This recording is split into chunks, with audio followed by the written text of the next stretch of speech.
Okay, I think I'm here. I think I'm ready. I hope stuff is working. Oh, I know Conjuror must be EP. What do you mean I'm EP, you big old... You jerk. You jerk. Oh my gosh. I'm not EP. I'm... Oh gosh. I'm awake. I'm joking. I'm not falling asleep. I've already had some sleep. Okay. So do you know when? Yeah, I'm a jerk. You're a jerk. You're like beef jerky. Actually, beef jerky is pretty good. I mean, now I want some beef jerky. Oh. You've been sending me Yu-Gi-Oh screenshots at 7 AM? Yeah, I warned you what would happen. Look, I warned you all that my self-control is about, you know... I have amazing self-control. That's what I'm saying. I just wanted to check out what Yu-Gi-Oh! Master Duel is like, because you guys were like... You kept telling me, and there's a bunch of people who like it, and, you know, so far, you know, I might just sort of check it out. It's free. What's the harm? You know, my entire attempt at trying to make myself live a normal life, you know, get myself in order, get into a routine, yeah, thrown out the window. I was up until like 9 AM. Just playing Master Duel, trying to get my Blue Eyes deck to do well. Oh, I don't know. There's no way to just play against a bot, like, to test your decks out, like a decent bot. There's like some bots you can play against that are absolutely terrible, and it's like, what's even the point? Yeah, then I had to upload the thumbnails because I'd made the thumbnails, I just forgot to upload them. Then I got something to eat, I had a glass of cola, then I got more to eat. And then my tummy went really, really bad because it often does when I stay up. So that made it very hard to actually get any sleep in the middle of the day. But I did do some Japanese. I watched some Corona. I woke up, went to sleep, woke up, went to sleep. Did some more Japanese learning, got ready for the stream, except for YouTube just did not want to link to OBS. And normally, actually, OBS, I can't usually go live from OBS. Like, that's not a thing that normally happens. But I just couldn't get YouTube to recognize that OBS was working until I clicked go live in OBS and it instantly made YouTube go live. I have it set up that that shouldn't happen. So I don't know what's going on there. I hope everyone's fine. Yeah. How is it treating you? What's the agenda today? Well, we're going to play some Master Duel. You know, I think playing some Master Duel could go very well. Yeah, that's what it says today, isn't it? Hand cam. No, it says Master Duel. I'm pretty sure it says Master Duel. I'm learning Japanese, so most of my English learning is going away. Oh no, I'm really annoyed. I need to show you some stuff. So I was trying to like have a name in Master Duel, right?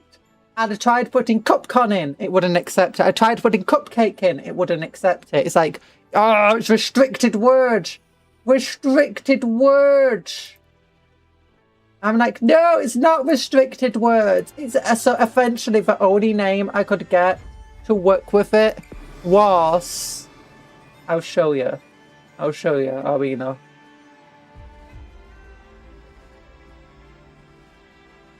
It's connecting. Yeah, CC. And then I'm playing against people. Have I got names like first name Dill, second name, you know? I'm mad at myself for getting the wrong dice next time. 6-sided dice when I go to True Believers model shop again, but Bale Red and Paint H. Okay.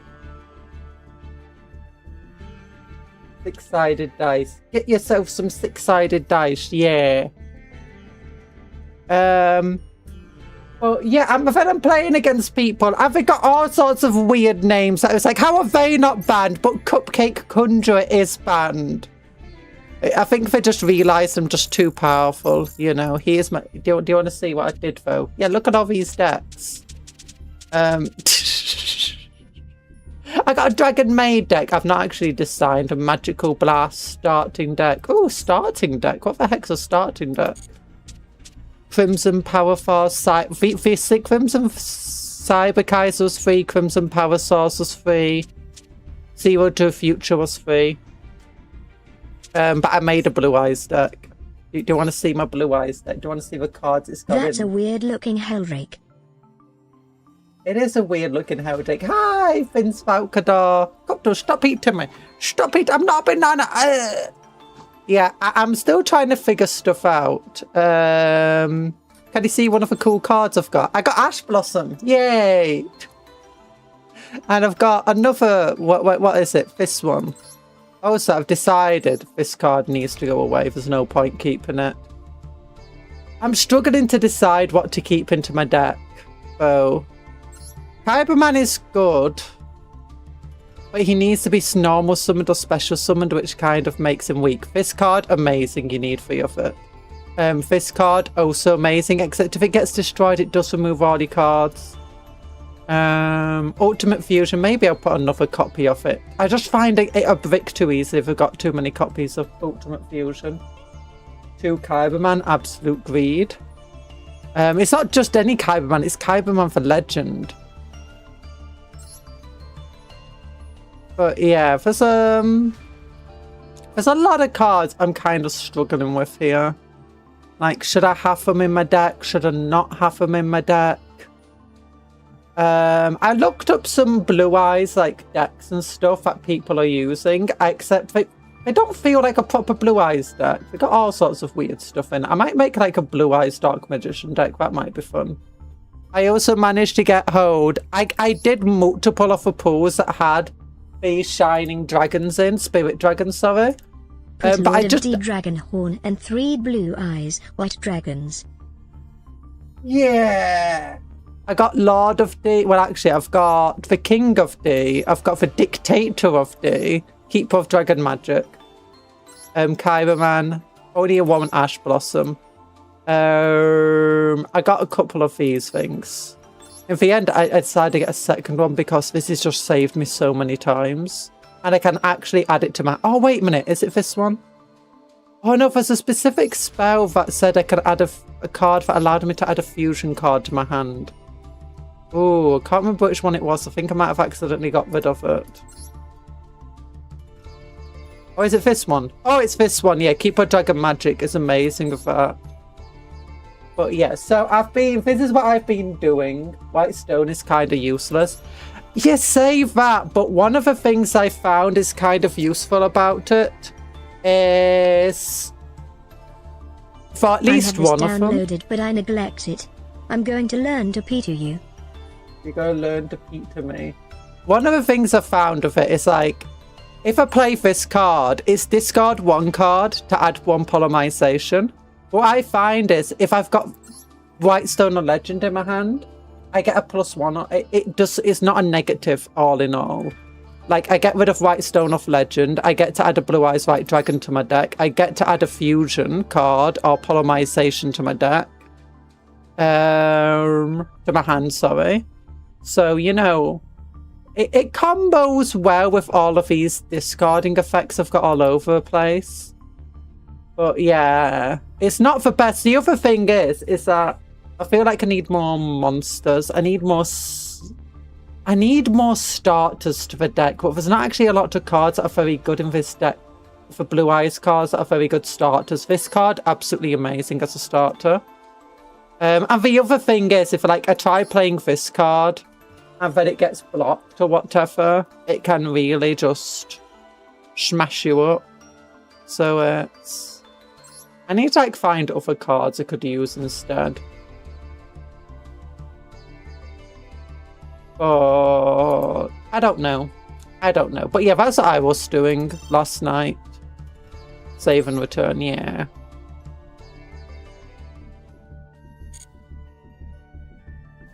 So... yeah. I mean, I was doing pretty well, I feel like. Most of my losses, well, one of my losses I suffered was from, you know, spending way too much time trying to do stuff. But I'm trying to read cards at the same time. And it's really difficult because your opponent does stuff like for fact, like I'm activating this effect. It's like, okay, don't want to chain my negate to that effect. It's like, okay, no, not to that one. I've heard it's like, I'm activating this effect. Don't want to chain my negate to that one. I've heard like just chaining so much stuff. And it's like each time you're like having to click cancel. And each time you're having to click cancel, it's ticking down your own time. And it's like, how are they not running out of time? But I am. I mean, it's partly because I'm trying to read what they're doing. Oh, it's so difficult. You should look into Primate Tension if they go super positive with blue eyes. Yeah, for Primate. That's the Cupcake. Yay! I got a free dragon the size of a Tyrannid warrior. Yay! That's nice. Also, thanks for being a member for 19 months. Big old love hearts to you. Yeah. Blue eyes is actually so fun because it allows so many engines to work. True. The main thing I want to do, I want to go for more thematic though. And Primate just doesn't feel thematic enough. I mean, I was looking at Light Dragon, engines, but none of them are very good, to be honest. That, can work with blue eyes well.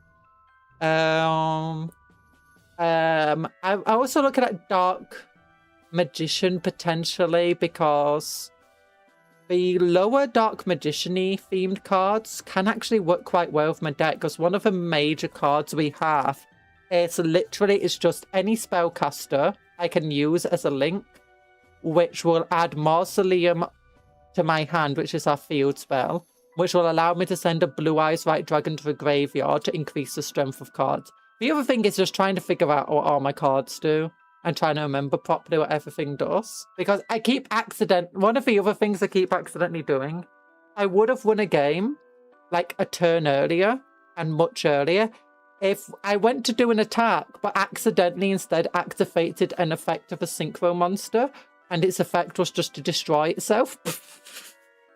I'm like, no! I meant to still go into attack! So yeah, I'm just getting used to all of that stuff. In settings, you can change how you respond to effects. First Cupcake, if you have all 5 pieces of Exodia in hand, you win the game. I know how Exodia works. Also, I don't have any pieces of Exodia. Vitality is also a great engine for blue eyes.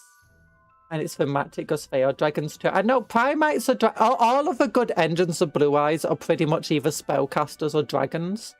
And both of them are thematic in that regard, but I'd rather go for like blue eyes is a light dragon, so I'd rather go with like light dragons. I did remove in the end all of my ritual cards from my blue eyes. I know that you can make a really good ritual deck with blue eyes, with one of the other major ritual engines. At least a couple of them, but the ritual cards within the blue eyes deck will just get in the way, to be honest.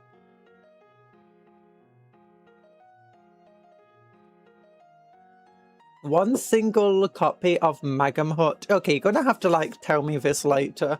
But anyway, enough about Yu-Gi-Oh! Well, actually, we can speak about Yu-Gi-Oh! While we're doing stuff, but Exodites, yeah! Oh, look how it's a shiny box. It arrived today. Yes, I am not like a content creator that Games Workshop sends stuff early. Yes, I have to come late to these things. Look at this, definitely cardboard to plasticard terrain. Definitely made out of plasticard and printed out bits of paper. Definitely not 3D printed, Ignore any layer lines. But yeah, look Someone at that. asked earlier if Craftworld, Harlequin, or Drukari allowed to have the new cav. Yes, everyone's... Drukari are not allowed for new cav. Exodites hate Drukari, according to recent law. Although there is law from 10th edition that suggested Drukari were defending Exodite worlds. I say Exodite, they were defending Maiden worlds. Except they were specifically Drukari-owned Maiden worlds, so there might have been no Exodites there. And they were fighting other Eldar, such as Craft Road Eldar, for those Maiden Worlds. Because it was just an area the Tyranids were attacking. And, you know, as a result, all of the people who wanted to defend the Maiden Worlds came out. So you had Drukhari and Craft Road Eldar. And then both of them were like, oh my gosh, we hate you. And, you know, them fighting each other. But yeah, so if you're playing a Harlequin army, you'll probably just be using the Craft Road Codex, in which case, yes, you can use these guys. They won't benefit from the Harlequin detachments, but you can use them. If you're playing Craft Road Eldar, yes, these work perfectly in pretty much, not any detachment, but a lot of the detachments.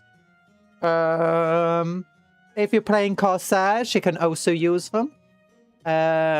If you want to know the law reason why you'd be using them, I don't know, just come up with an idea, I guess. My Exodites are part of my Corsair army specifically, because my Corsairs are made up of a mixture of different Eldar from different places, like Craft Roads, Dark Eldar. Basically, anybody who suffered at the hands of the Tyranids and is now out for massive revenge. So my Exodites are from a world that suffered at the hands of the Tyranids, and now they're out just hunting Tyranids with this Corsair army. But we'll take the lid off. I need to move it out the way so I can take the lid off, otherwise I'll be whacking into the camera. But here's the box. And it's got all your favourite stuff in. Look! This is what it's fair for. Orc stuff. You know, orcs. Because that's what we wanted. I mean, I do have an orc army. These could go well into the orc army. Nobody is allowed to make fun of Santa Grimner ever again. Everyone hates Drukhari, though. They have no allies. Everyone hates them. Yes, even other Dark Eldar. They have no allies. No, that's not true. Craft Road Eldar and Dark Eldar have worked together quite often before. In fact, well, if you want to know the biggest allies to the Dark Eldar, it's often the Imperium itself, or at least forces of the Imperium, rogue traders, planetary governors and stuff. They often make deals with the Dark Eldar. Basically, hey, you can raid my people or raid these areas. We won't defend it. But in exchange, we want stuff. And what you'll often find is the Dark Eldar will come and fight alongside them. Let's say you're a planetary governor and you've made a pact with a Dark Eldar, and then suddenly some Chaos Space Marines come along and start invading your planet. The Dark Eldar will be like, yeah, this if the Chaos Space Marines destroy this world, we will lose a valuable resource, which is raiding captives. And potentially food and stuff like that as well. And, you know, ore material that they might need. So we're going to defend them. And you'll find that, like, we'll be fighting alongside guardsmen and stuff. Often, like, guardsmen will be unaware of these deals being made, though. Sometimes they won't be. Sometimes they will be aware, but often they won't be aware. Yeah, nobody's allowed to make fun of Santa Grimnar. We made fun of wolf riding Marines, but now we have dino... Wait, who made fun of wolf riding Marines? Wolf riding Marines was sick. Everyone loved them. Dinosaur mounts. What is this from? There's way too many versions of Blue Eyes White Dragon and Red Eyes Black Dragon and Dark. There's never enough versions. In fact, we're making more versions. Also, more of these Beast Snagger boys, and I've still not built the 10 I have anyway. So yeah. But anyway, yeah, we do have our Exodites here for in just 3 sprues. One, it looks like, I don't think it's 1 dinosaur per sprue. I think it's I mean it is 1 dinosaur per sprue, but I feel like the bits of each one is mixed up through them. For instance, you've got this cape, this flag here that I think is meant to be of a sergeant. We've also got the sniper there. Not sergeant, the character for Autarch, effectively. But you do have lots of different styles of heads and stuff, which is nice. I don't think you have multiple dinosaur heads. Or maybe you do. I don't know. They seem a bit complex models. I'm hoping there's lots of customization options in them. Then we got this. Oh. There we go. Oh, lift that up. Let's put that to one side for now. Then we can lift this up. And we got some transfers. We got some Orky transfers. And we got some specifically not Eldark for transfers, but specifically Exodite transfers, which are very, very nice. And I'll probably never use them. Yay. But then base sizes. I'm guessing that the Eldar are on the smaller bases. Let's look. There's 1, 2, 3 smaller bases, 4 for bigger base. No. I would be proud to lead a genocide against the Drugari for soul captive liberation. Wait, who the hell said that? Ah, date ventured. Be careful with which words you use, please. Yeah, be a bit careful saying for beside. I don't think YouTube quite likes that word. What makes these specifically Exodites? The fact that for riding dinosaurs specifically makes them Exodites. I was hoping Cuptle wouldn't say that. Yeah, I'm gonna have to add it to the... I mean, also, you shouldn't be saying that in the chat anyway, because YouTube doesn't like it when certain things are said in chat. I'll add that to the bad list for Cuptle. I thought that would be a one YouTube would pick up, to be honest.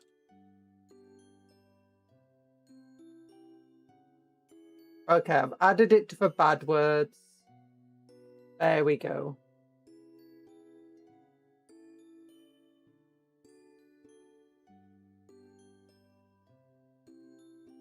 Yeah, you... Oh, it was a locked command. Okay. I didn't see that was hidden. Yeah. The Dark Eldar are not very nice people. But don't worry about it. What is this small base for? Why is there just one small base? Am I meant to have more small bases? I think I'm meant to have more small bases. Cupcake, why do the Dark Eldar like turning people into living furniture? Like is a bit of a strong word, to be honest, for it. So the Dark Eldar are effectively living victims. Their souls are constantly being worn away by Slaanesh. The only way that they can effectively rejuvenate their souls is to feed on pain and suffering of others. And what you'll find is that people get used to pain. The more you put people in pain and suffering, especially like Imperial people, you know, the less they will actually suffer. So then you need to find more new and inventive ways to make them suffer. And as a result, well, they feed on that pain, they feed on that suffering, so they're always having to make new inventive ways to make people suffer, so that they can feed on the suffering, so that their soul doesn't get devoured by Slaanesh. That's effectively the long and short of it. Does every single Dark Elder enjoy this? So a lot of them claim they do, but there's been multiple instances in laws that suggest that, you know, the Dark Elder would be very happy not to have to do that anymore. Yeah, I think I'm meant to get another one of these, right? Because, yeah, there's meant to be 2 of the little dinos. Meaning I'm missing a base, potentially. Potentially. Unless they're meant to be in here. How many of these bases do I get? They might be on these base size, mind you. Don't know what that would be for them. Okay, 3, 6, 8, 9, 10. Okay, no, I think they might be on this size base. Oh, I know. That's off a little squig that runs alongside the squig riders. That's it. Yeah, there we go. Afternoon, Black Country Apex Nerd. How you doing?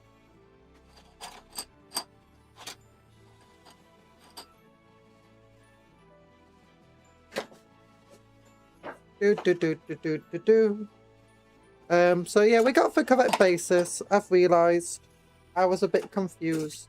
I always am. Ooh. Oh, the back of it. Oh. The snagger. NPOs. NPOs. Non-player operatives. Oh. Baby little dinosaur dragon things. Well, they actually, I don't think they're technically dinosaur riders. They call it drakes, meaning they're more dragon riders. Which means maybe in the future we'll get, like, giant dragon things. Maybe winged dragons or something for them. But we've got, ooh, more nice stuff. What that's in the back? Oh, that's an Orky effigy. Oh, and then the important stuff. The Kill Team Exodite books. And also a massive cardboard insert that the cards go into. The Kill Team operative cards. Which I don't play Kill Team, so these are kind of useless. Oh gosh. I've bought a lot of the Kill Team box sets with no intention of ever using them as Kill Team stuff. I just don't find the game system personally that it's something for me, to be honest. I much prefer the large armies. And if I wanted to play something smaller, I think I'd rather play Necromunda, to be honest.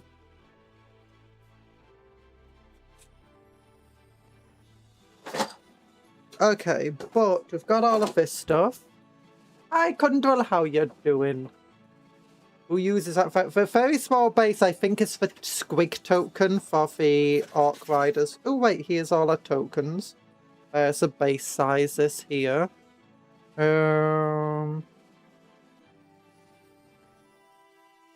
Yeah, for Squig Hog Boys, that's it. Like, if we look here, can we find the little token? Yeah, there's a little tiny squig with a goblin with a grot riding it. I think he uses a tiny base.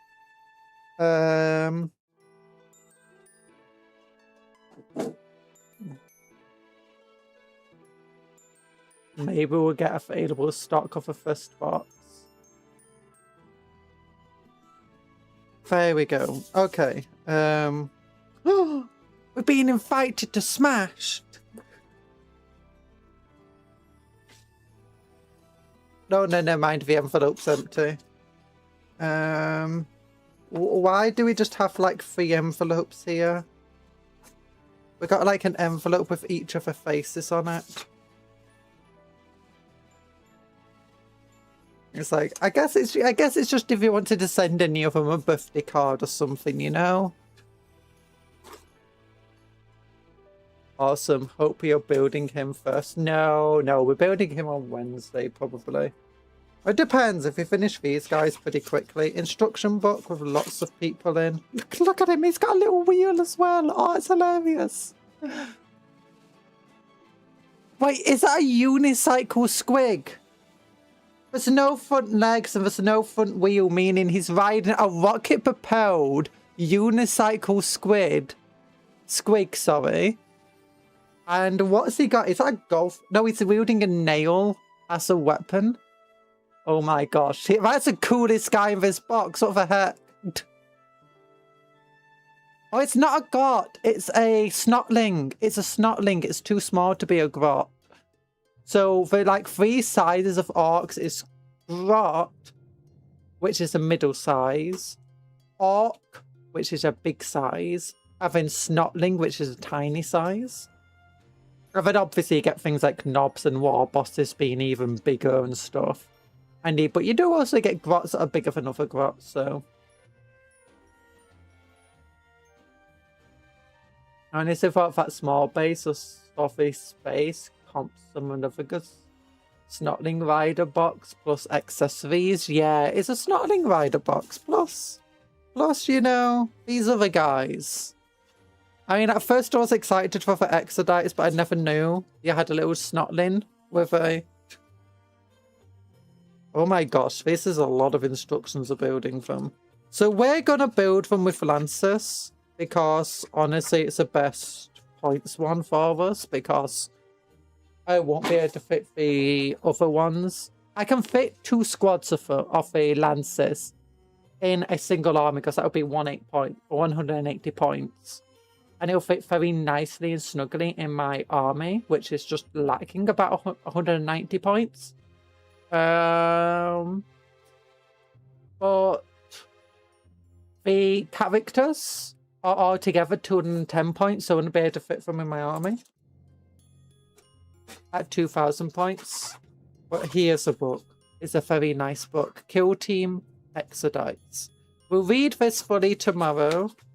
Oh, that's very nice back cover on it. It would be nice if it had like a glitter effect to it, so when you move it around it would shimmer. Shimmer effect, that's the one. I wonder if they originally designed it for that, but then decided it would be way too expensive to add the shimmer effect in. Or wasteful or something. Ooh, it's like a bookmark thing. But yeah, Hunt's End, we can give this a quick look. It's just like, obviously it's filled with all sorts of rules and scenarios and stuff. Yeah. Upkeep, joint missions, mission pack box, rules commentary, action rules, kill team. Oh my gosh. It's such a thick book, but it's very lit. Building Orc scrap totems. Painting Spirit World architecture. That does not look like the same stuff that they had in the promos. But yeah, I wouldn't cut these out for page, but you can always copy the scale of them. Oh look, I think this is cut from foam. Oh no, it's cut from plasticard, maybe.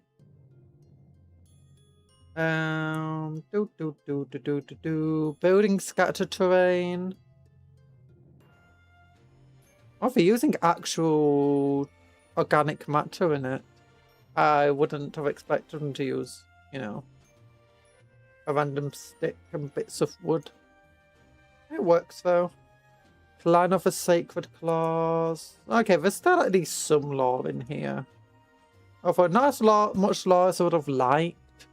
Like this entire thick book, I'm just like it's a pretty hefty book as far as these kill team books go, but most of it is just rules. Like,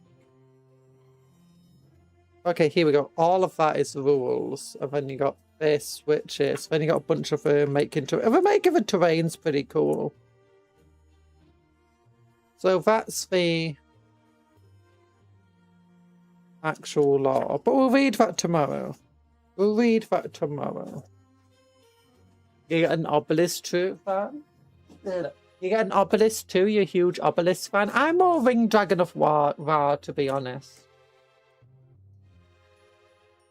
Hi, the Indie Fox. Clanblade plus 6 squad of Dragon Knights is really spicy. It feels really good to give all melee attacks in for squad sustained hits, especially for 3 Dragon Lances. Yeah. The honestly, it does look like if you got a squad of 6, added the Clanblade, added the Psyker, and then just had the, you know, other guy just run around by himself, you can actually get a very, very, very spicy squad.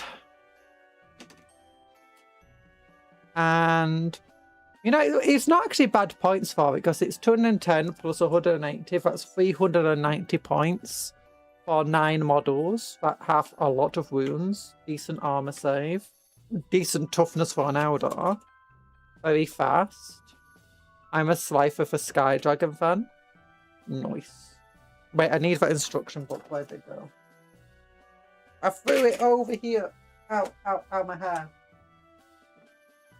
Instructions.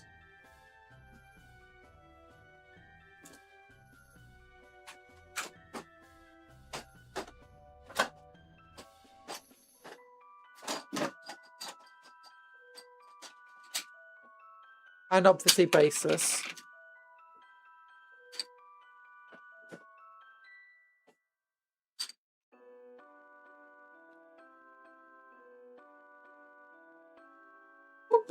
noob. You have a number of cards. Slifer. I prefer Ring Dragon of War because it's all golden and cool. And you know me, I love my golden Yu-Gi-Oh cards. Do I have gold bullion stamped with Blue Eyes White Dragon? Maybe. Do I have 3 of them? Maybe. Do I have Blue Eyes Ultimate Dragon as well in gold bullion form? Maybe.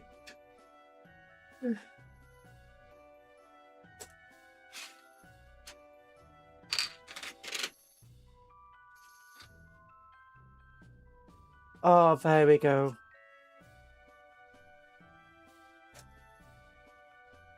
What do I want to do here? Glue these 2 bits together, glue that bit together. So this is... There's a lot of cool models here. Yeah, we're just gonna build them as a squad of 6. A squad of 3, sorry. We're not going to build the characters. I do want to eventually build the characters, but that'll be for the 3k army. And a 3k army, I'm going to want another squad of rangers. And a Wraith Knight. And then I don't know what else would have in the army. I can't remember off the top of my head. Okay, actually, let's look at the instructions. Your mother got your data cards at Orcs 9th edition. Oh, wait, we're in 11th edition though. It's still nice that she got you some cards for it.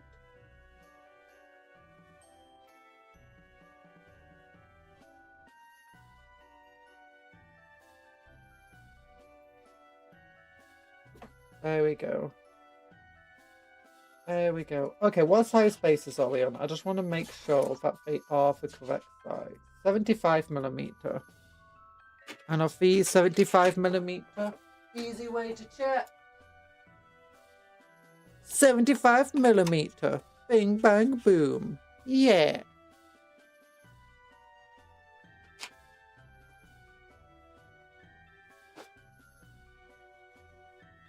A11, A10, A14, A13. What?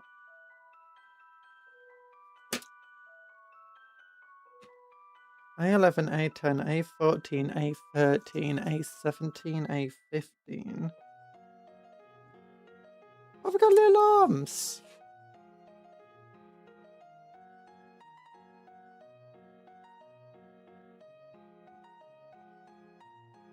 Okay, I'm guessing it's saying that any of the legs can go on any of the bodies. Any of the heads can go on any of the bodies.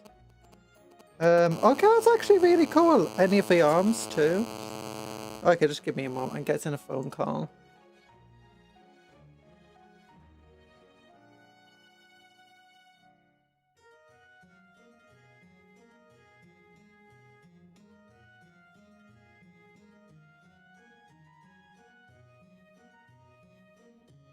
Okay, I'm back.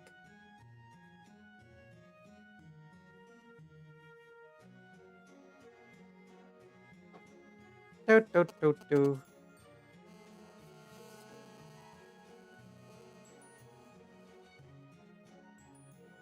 Okay, so I'm getting like a load of code calls recently. I keep trying to ring me.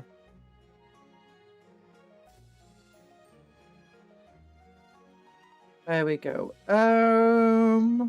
1, 2. At this point, I'm starting to think that all these code calls I'm getting, you know, are actually not... I mean, they're still code calls, but, you know, they're not scam ones. Oh, gosh.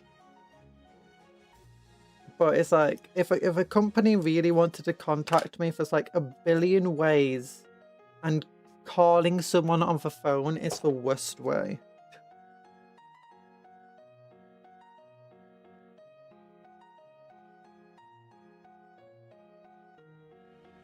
Such a popular girl. All the fellas want to call her. Nah. It's not fellas. There we go. There we go.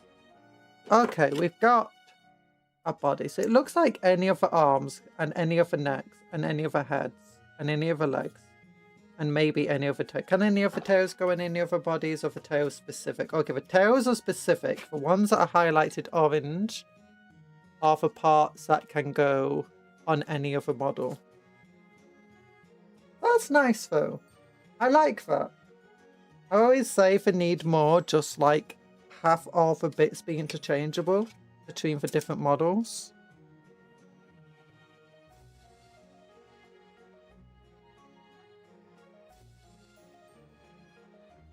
Hello Mercury and hello Dr. Smilex. How are you both doing? Why are 20-sided dice not allowed in 40k? Actually, they are often used in 40k games. And the main reason being is that the rules... The main thing that they used for is like, do you know when you got a tank? It's got 16 wounds or whatever. What you do is you put a dice next to it, saying, with the number 16 on it. It's saying, okay, well actually, let's say it's got 18 wounds. You take 3 damage, it's down to 15. You take your 20-sided dice, turn it to 15, put it on top of your tank. Often 10-sided or 8-sided dice are also used. But it's just a good way of saying, hey, you know, this is how many wounds it's got without having to use loads and loads of dice, without getting confused with other dice. The reason you don't use them in the actual game is simply because the game rules aren't designed for it. Everything is being rolled on a 1, 2, or a 6. On a 1 to a 6. Not a 1, 2, or a 6. These songs are perfect finale for any party. Nice. Hola, never say goodbye. Go West, YMCA. YMCA is a much beloved song. So... yeah, but that's the reason there's no 20-sided dice in 40k. I don't know if any of the other game systems, if you were doing my This is Red, it's because I accidentally dropped my set of pens on top of my photon, which are undercoated in red. So, yeah. I absolutely eviscerated rubber bikers. And it's been a bit hellish to put back together.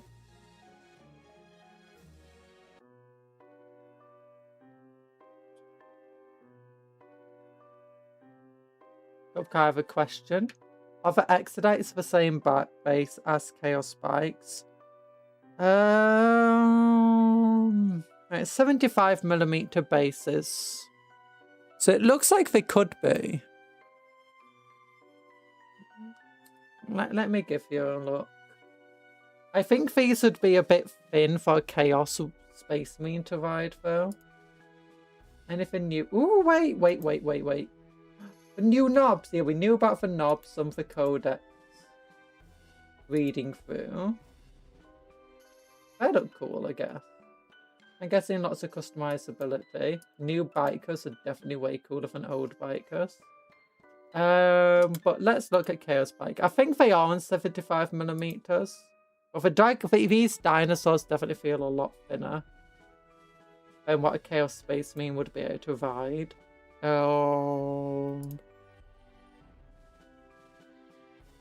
If we scroll down to Chaos Bikers. Now, the one thing about Chaos Bikers is that if we do get a new Chaos Bikers, there's a good chance we might do this time around, since we get a bunch of new bikes already. Get 75mm, so they're on the same size base. Is that if we get new bikers, they'll likely be on a larger base. If I was to get dinosaurs for your bikers, though, I would rather go for Seraphon. And look for some of the bigger steeds. Are there actually bigger steeds? No, I don't think there is. Oh wait, these guys. I don't know if these guys are actually any bigger. Maybe they are. They do have other options. If you do want to. The saddles are definitely bigger than the elven ones though, so that's something to work with. There we go.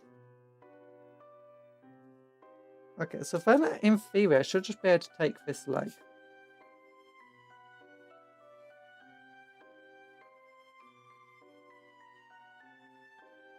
45 and 10. Oh, wait, the legs are spread out. So you got 10.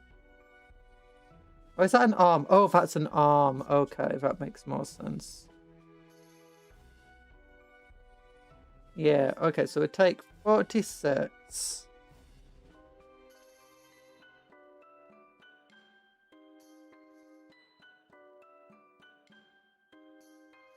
Dino Rider Mechanicum was my idea. Oh!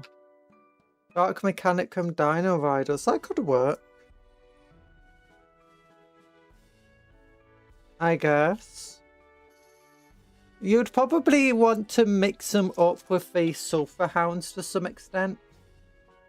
Simply because, you know, get all those mechanical... Where's my knife anyway? Oh, I think my knife is on my bed. Is it on my bed? It might be. Like, where's my knife? I need the knife. I used it to open the box.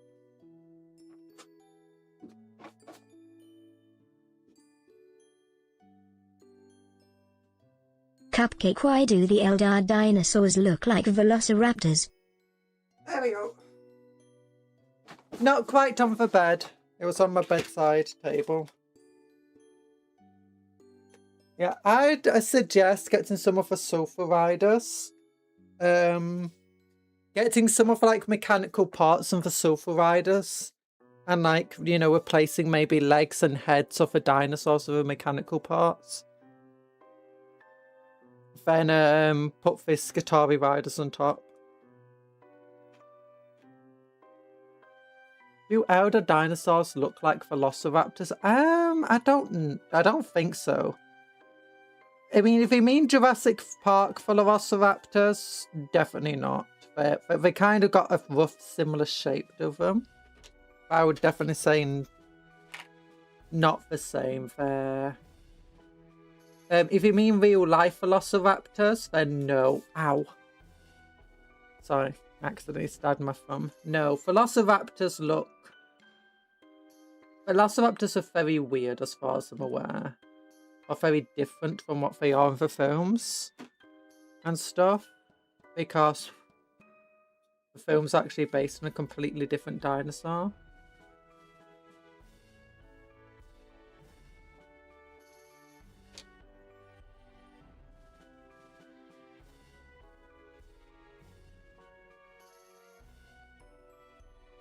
Tech Beast bodies on the neck instead of a dino head. Got it. No, Tech Beast bodies on the neck. I mean, actually, you could do that if you want to. Or like get Dino the Surfatus. Some Surfatus onto there. Okay, I'm trying to get rid of that line. It's a bit dark right now. I don't know why the camera's... If I lower it, the light will be shining on.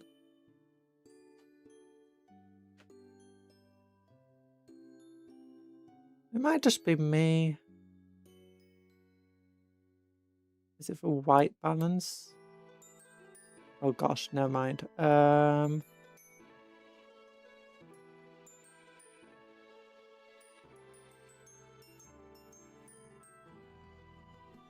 we're having a bit of difficulties trying to get this to line up. Now all I'm doing is making it washed out now by increasing the gamma. I want to reduce the depth of the shadows, that's the main thing.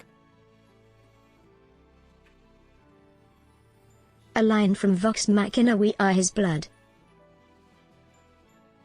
We are his blood. I don't know that though. Sorry. By the way, I got a box from your mother.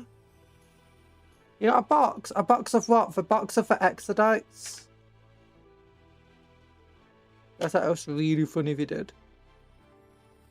There we go. That line is...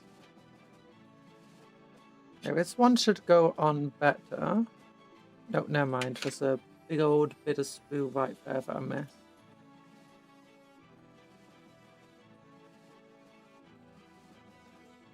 Okay, don't put a lot of force in it, just... You know, let up. Let up.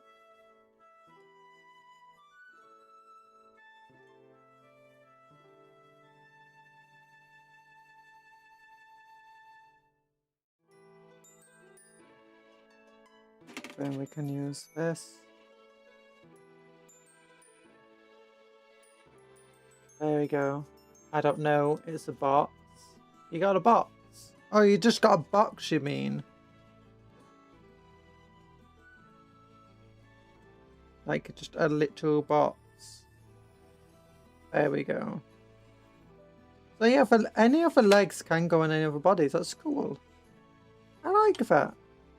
I always say, I'm always disappointed when, you know, they give you a monopose kits where you can't even swap out for legs or heads or anything between for models without doing some massive converting. Better to just be like, okay, I can swap the legs around easily. It's nice. Like, it was disappointing when I was trying to build the stealth suits. And then it's like, I'm going to have to really file down and cut stuff. Because if it just made the hole in the body and the way that the arm connects in it, it's such a weird way. Okay, let's get this neck.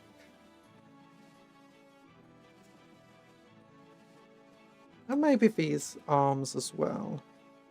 So that's half a leg. 20.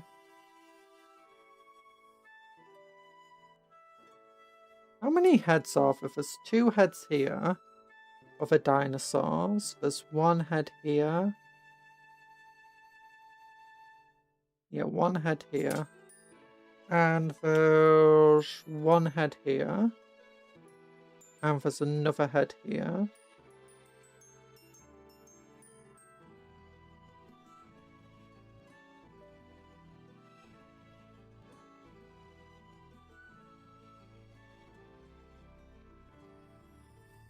Okay.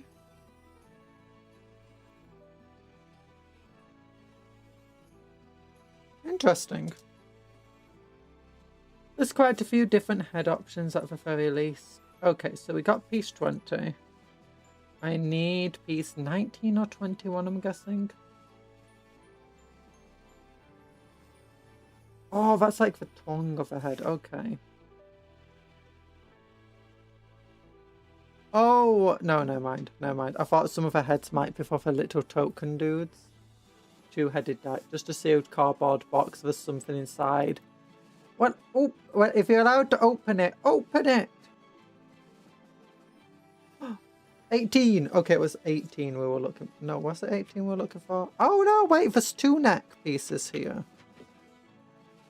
Wait, and how many neck pieces are here? 1 neck piece here. Wait, are you telling me if there's like multiple neck options for each dinosaur? Okay, not for each dinosaur. It looks like all in all there's 4 neck pieces. But that's still pretty cool that we've got the options of 4 different necks. And can this fit onto this body? It can. Oh yeah. Other way. Oh, it does. It's perfect. Oh, it's going to be a gap then, but no. Oh yeah. Oh, I love this model. They really knocked out of the park with them, because they must have been like, you know what? People complain that we keep making these monopose kits. Ideal for ones where you can't really interchange parts. It's a bit disappointing I can't change the positions easily without doing some kit bashing. Like they could have easily made some sort of joint here so I could move a leg around a bit and then like enough of a foot. But, you know, as far as like Games Workshop models have gone, this is pretty good. Like they don't usually go this. Okay, what type of head do we want to give this one? I want to think, I'm thinking of a helmeted head here. So 34, 36, 35. Hello, Empress Right Ball. How's your bloodied concrete rock going? Gonna open it first. Late out first to watch the stream. Oh, thank you. Well, I hope it's nice stuff in the box. Just finished it. Oh, yay! I hope you...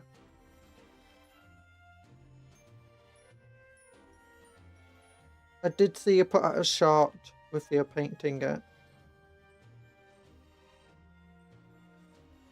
Okay, now this is a bit difficult to cut off because it's like you've got a little spike there connected to the sprue.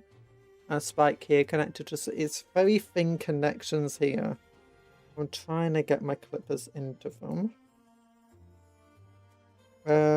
I don't really like doing the bit of...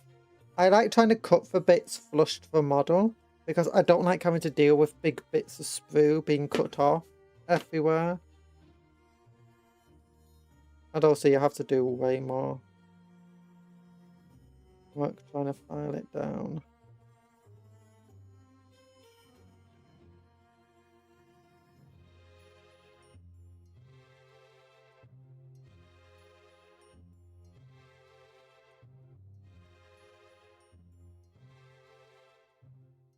It would be nice if I kept my base in a frame for more than 10 seconds. Oh, in frame for more than 10 seconds. Yeah, you would get used to it. It's, you learn as you go with these things. I still have lots of issues of trying to make sure what I'm actually doing is on stream. I keep going closer and closer to myself until all my work's off stream.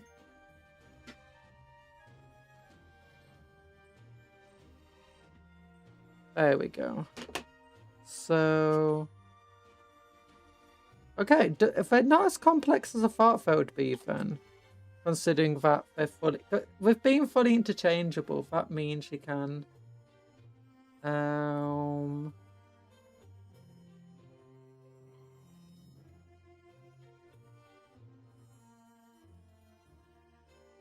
easily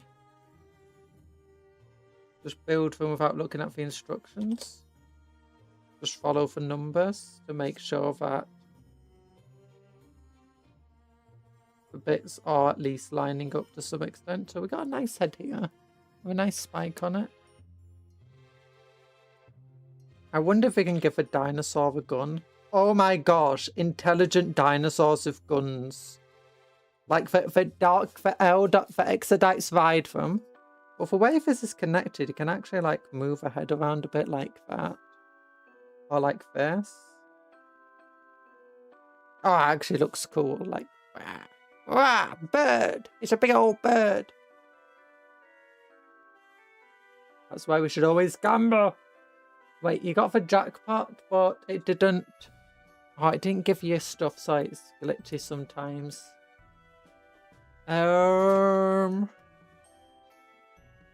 Add sprinkles. 40, 1, 2, 3.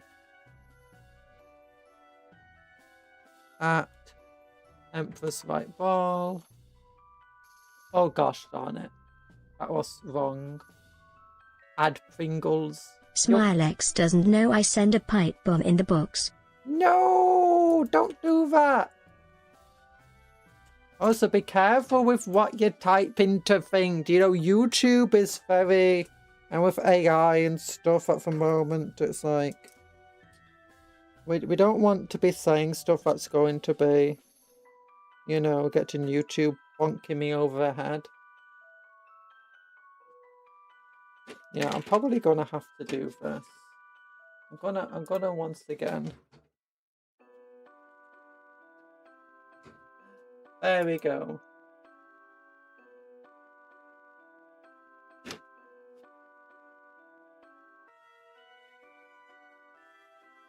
$40k. Yeah, but these are $40k.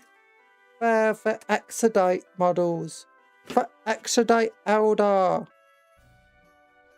Dino Eldar Riders. Eldar Dino Riders. Words. Okay, so this is got a bit of sprue on it. So I want to get rid of that bit of sprue.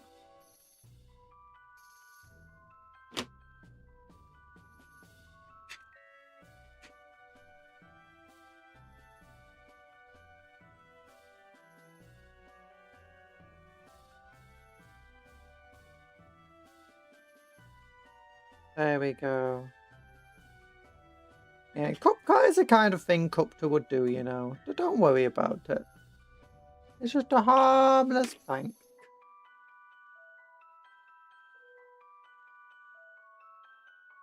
Do, do, do, do.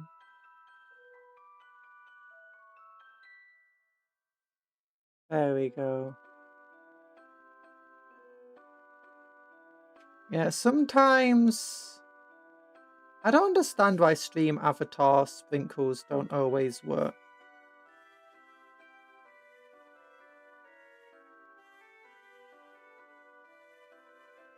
I'm guessing there's meant to be another piece at the front here.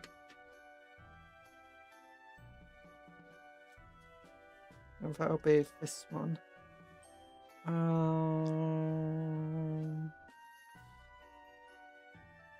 Maybe? Maybe not. I don't know. Let's look. Okay, yeah, so piece 15. So yeah, there should be some pieces here. Oh, here we go. It's this piece. That goes at the front. It definitely looked like something was missing. By the Emperor. You rich. You rich. Why happened to everyone's sprinkles? I feel like everyone had way more sprinkles than this.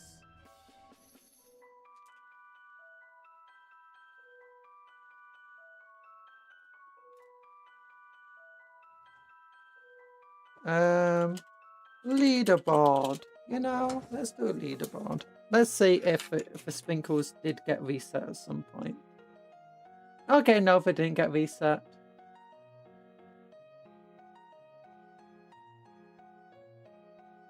I must just misremember how many sprinkles people had. Or people just keep spending sprinkles. Oh my goodness. Here's a cool little dino bro. And then we can just get another random claw here. 43. But the only thing I will say about this, like negative so far, is definitely some of the way that it's connected to the sprue. That makes cleanup harder. Because you're definitely gonna, you need to make it more flush. Because otherwise, because it's always at a connection point, so the sprue's connecting to the model itself. Which means that if you don't clean up the sprue properly, you're going to be left with gaps in your model.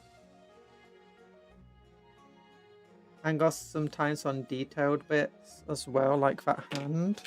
You need to be very careful with putting it away.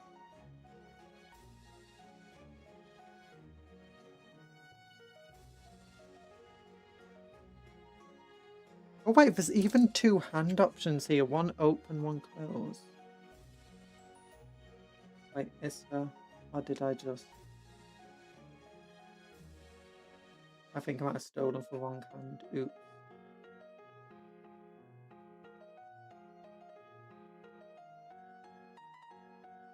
Oh, it goes like this. Nope, that's the wrong hand. Oops. Yeah, that's the wrong one. Never mind.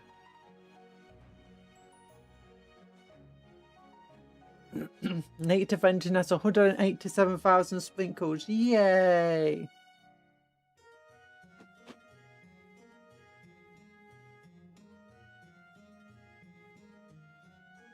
We bewitch.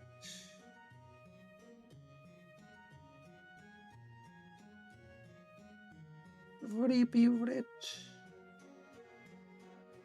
That means you got way too many redeems.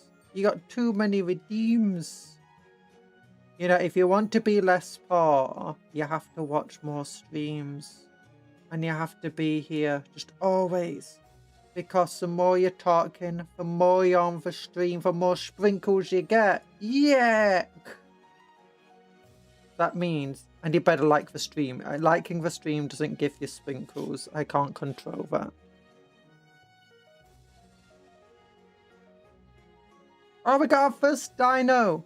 My first ever Warhammer dino model. So this is roughly central to where the camera is. Okay, interesting. I never had a lizard man, so... Cupcake, how many raptors in the box? 3! I've only got the 2 little tiny token ones.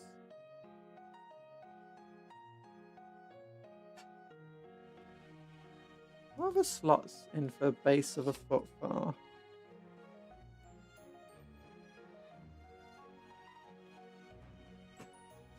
Dr. Smilex won 120 from the slots. You won! It gave you your sprinkles. Yeah, sometimes the slots are a bit finicky. Like that, you know.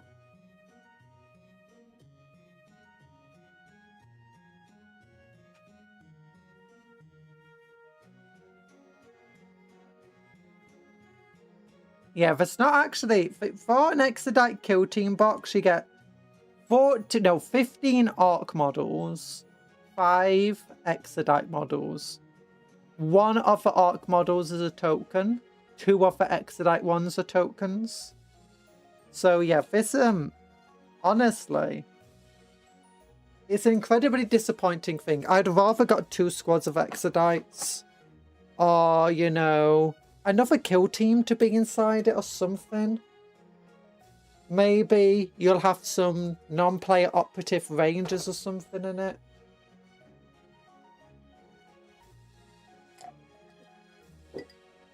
I guess the Beast Snagger arcs do make a lot of sense, but still.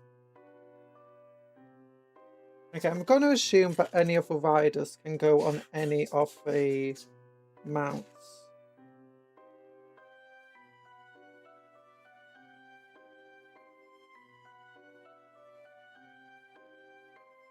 Yeah, it looks like it.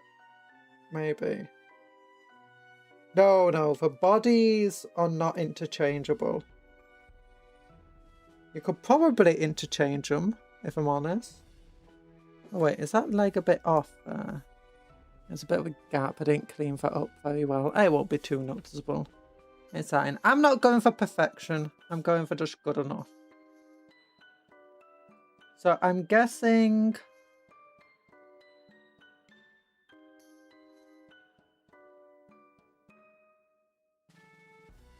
You know what?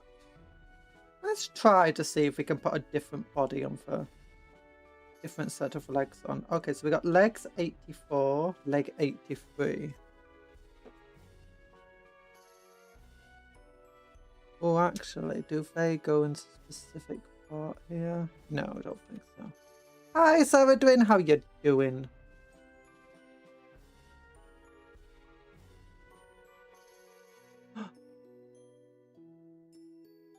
I hope you're doing well.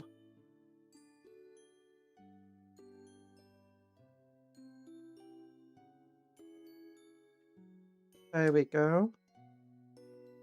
You're turning me into a cupcat. No!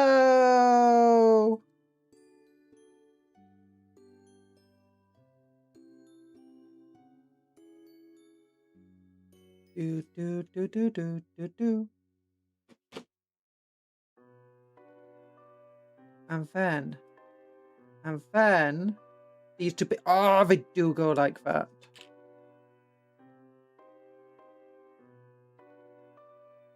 Cuptle is a bit off to the side, isn't he? Maybe I need to reposition Cuptle. Like, he's barely on screen at all. Cuptle, do you want to come over here a bit more? Like, you know. There we go. You're a bit more on screen.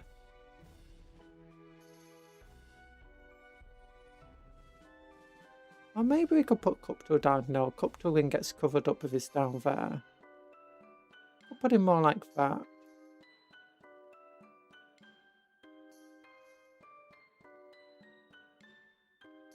Hey. There we go. Item settings.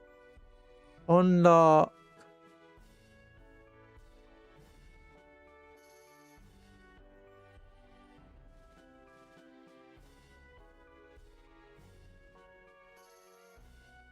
New cup can let me dance in my corner.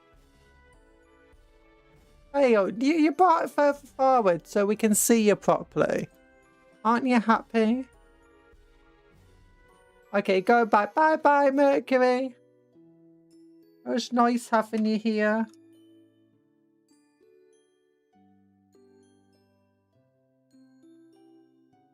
Okay.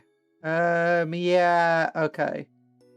They can't. Not any set of legs can go onto any set of them. But thank you for coming to the stream. I hope you enjoy your music and have a good rest of your day. 53.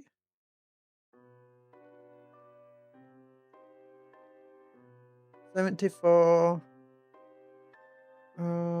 So I'm just looking at the different body parts here.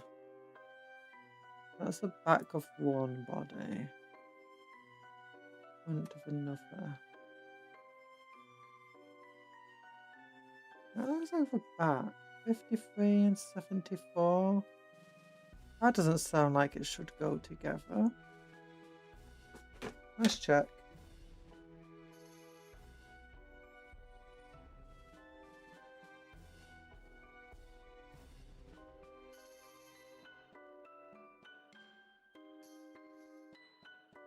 Wait, no, 19 goes with 74.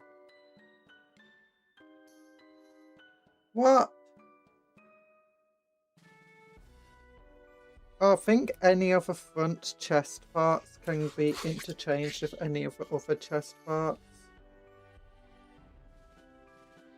Okay, yeah, any of the chest parts can be interchanged with any of the back parts. Interesting, and there's 4 chest parts in total.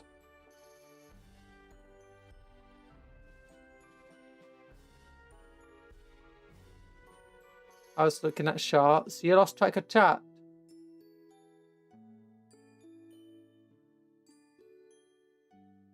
No, Dr. Smilex isn't going yet. Dr. Smilex hasn't gone, as far as I'm aware. Yeah.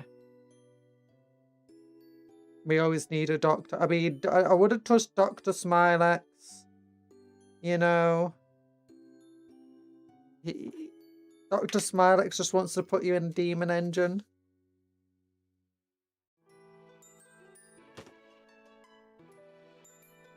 There you go. Ow. My elbow. And then we splodge them together. Yeah. We go and throw. Nice.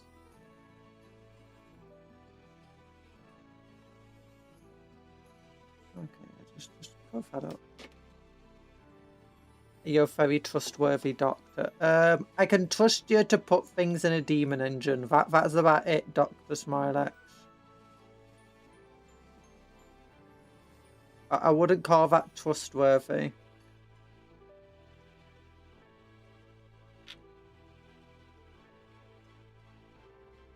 From a medical standpoint.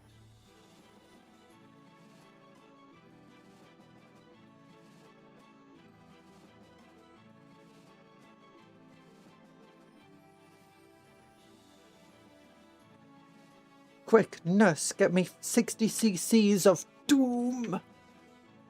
You're gonna be right back. No, don't go. Don't leave us. How will we survive? Okay. Okay, so. In theory, these legs should fit perfectly onto the dino boy. Onto the dino boy. Yeah. Onto the dino boy. Oh, girl. It might be a girl dinosaur. Actually, they might breed asexually for all we know. They might rely entirely on I don't know, budding process. You cut off the arm of an exodite dinosaur and you know, you get, oh, it does fit, but he fell off his base. Get back on that. I don't need my thing. Ow! Ow! Ah! Ah! Get off! Get off! Get back on your base. You're meant to be stuck on that base. You know? I'm gonna have to hold you here.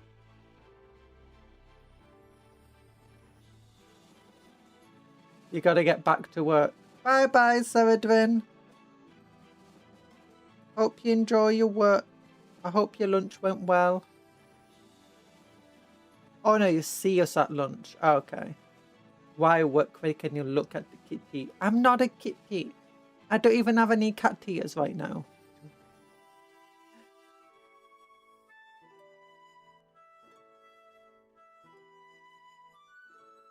No putting cat ears on me.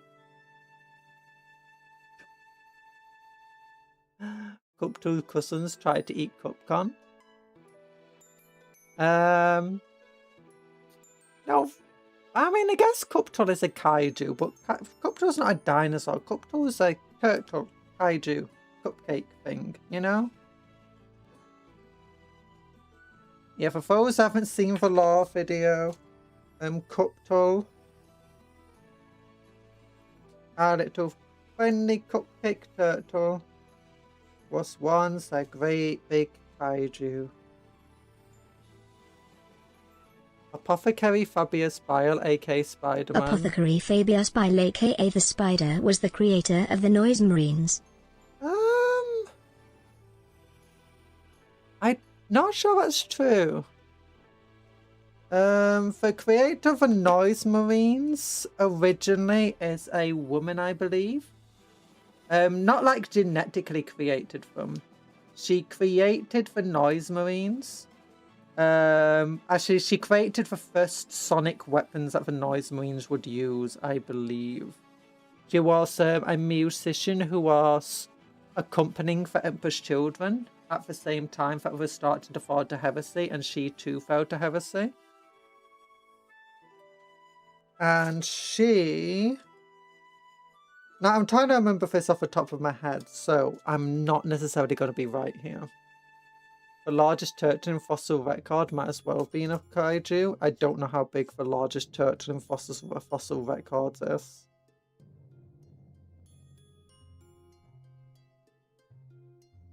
But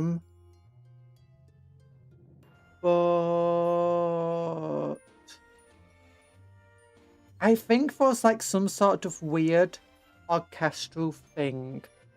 And they created a bunch of sonic weapons, and ever since then, you know, people who fall to Slanesh have always been inclined to try making sonic weapons.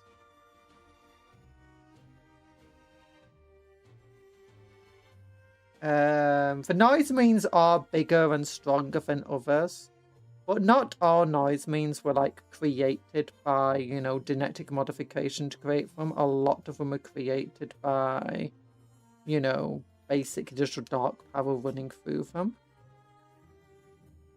Unfortunately, I can't really turn the body much on the legs without it feeling weird and getting a bit too much of a gap on it. Well, you can turn it a bit though. We can have him riding here and facing the same way as his dinosaur, I guess. I'm gonna have to be careful though.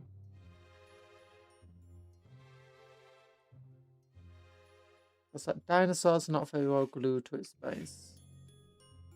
Doesn't want to stay glued. You're getting a bit of a gap. There we go. Largest turtle was something like 5 meters long and 4 meters wide. Whoa. That's insane. And pretty cool. Okay, so we're meant to have laser carbines to one side.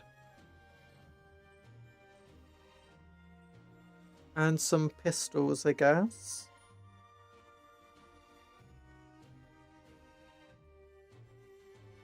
No, it's solar carbines, I believe. If we go here now, I think that's where the pistol goes. There's probably going to be a spot specific on the model where it should go. Maybe back here. You gotta go now. Bye-bye, Dr. Smilex. It's nice of you to be here. Talk about the giant leatherback sea turtle. Ooh.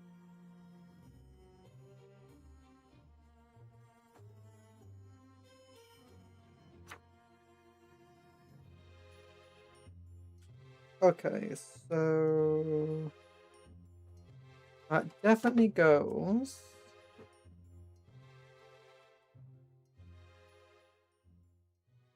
back here. Okay, so it just goes back here somewhere. Anywhere really. Would want to get for pistol for, oh gosh, dropping flippers. Let's see, turtle was during the age of the dinosaurs, not a surprise.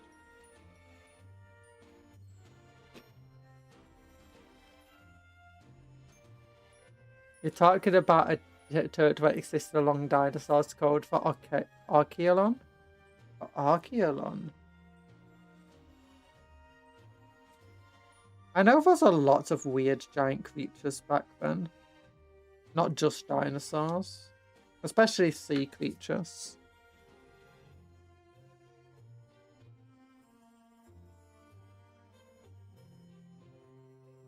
Okay, I think we'll take this arm.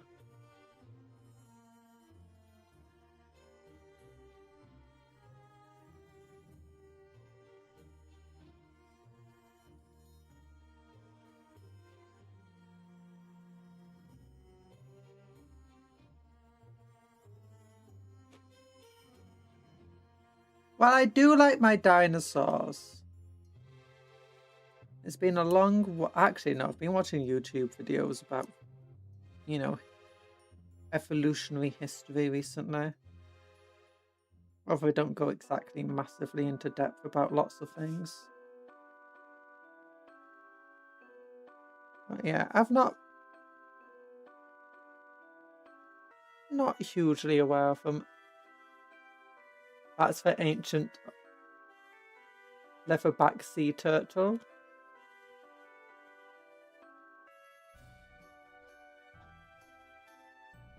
Oh.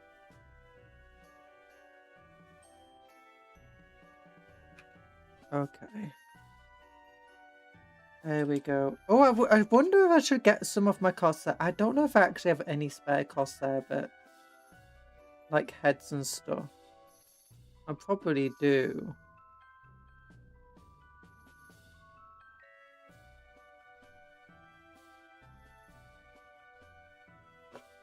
Okay, I might have gone a bit too much with a twist on the body.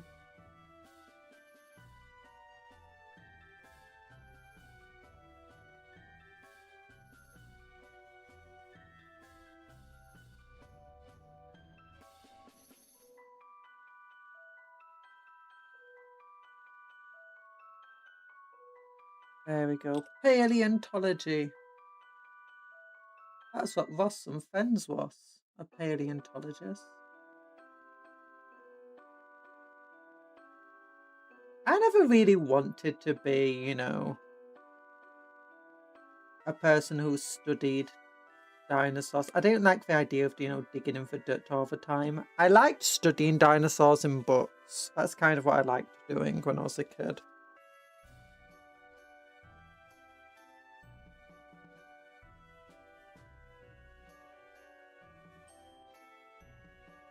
There's an axe! What do you mean there's an axe in this box? We can ask people questions. How am I only just learning about this?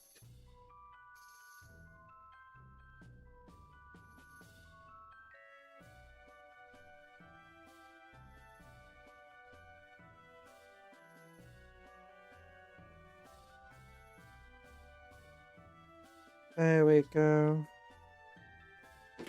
Big pocket dinosaurs.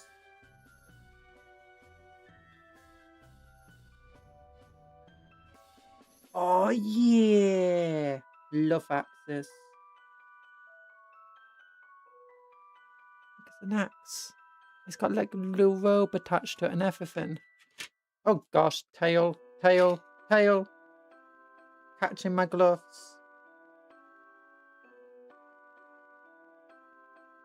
Okay, Tamiya extra thin. Do your duty. Do your job. There we go.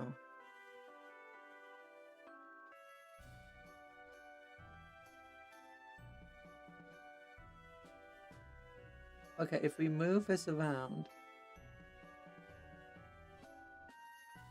There is a giant turtle you can get in the... Okay, I don't actually think this axe can go on this body. I think yeah.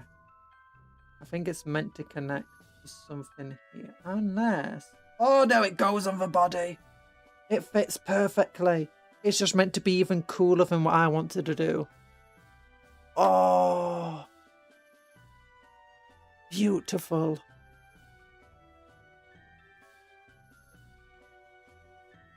There's something on your face, pulling out an axe. It was pain.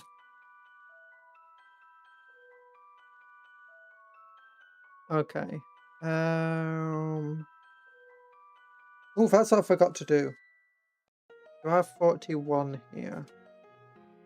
I got like one of the claws. Was meant to be an arm with it. This arm. Here we go. Well, I remember which arm is specifically meant to go on that claw. My memory is actually doing way better right now that I'm trying to learn Japanese. You know, what do they tell you? Like, normally I'd be like, what the heck was that number? I forgot. And now I'm like, I remember that number. It was 41 and 42. These two go together here. Learning a language is good for your memory development.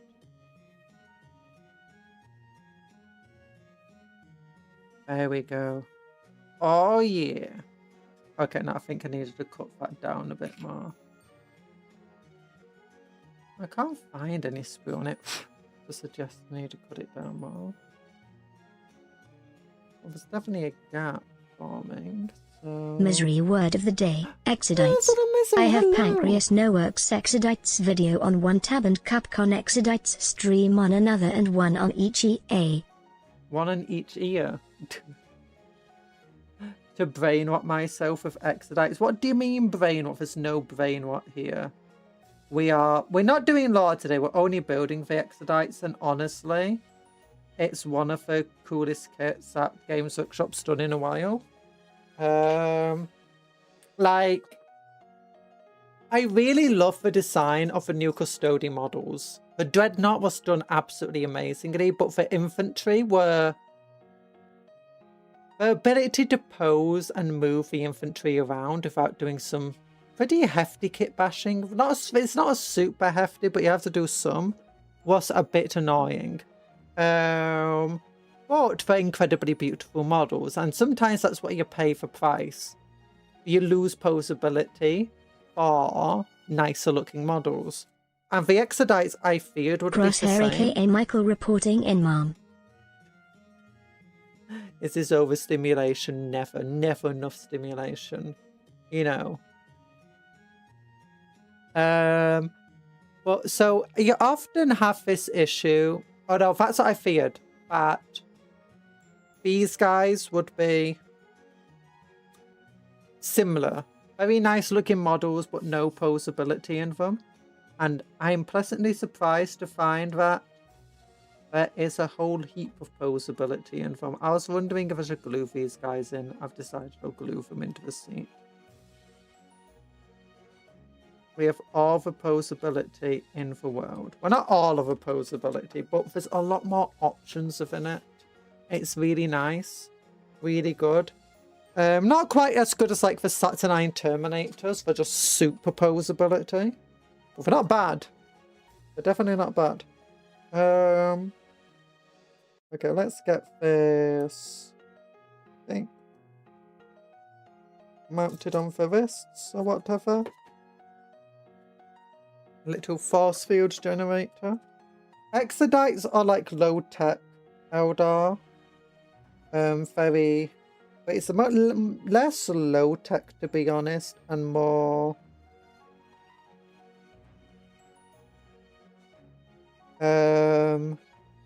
renewable tech. Is that the correct way? I'll have to check. Oh yeah, that is the correct way. Okay, interesting. Seems a bit weird. Maybe it's meant to be more like that. Nope, nope, it's definitely this way.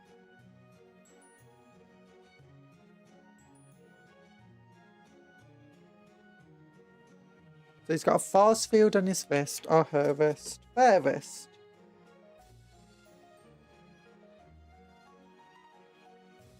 What head do we want to give them? I like giving them helmets. Helmets are very nice.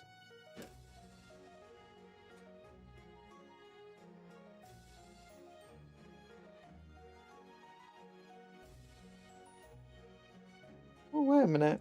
Oh, that's a bit sad. There's one guy here with a big old tuft on his hair.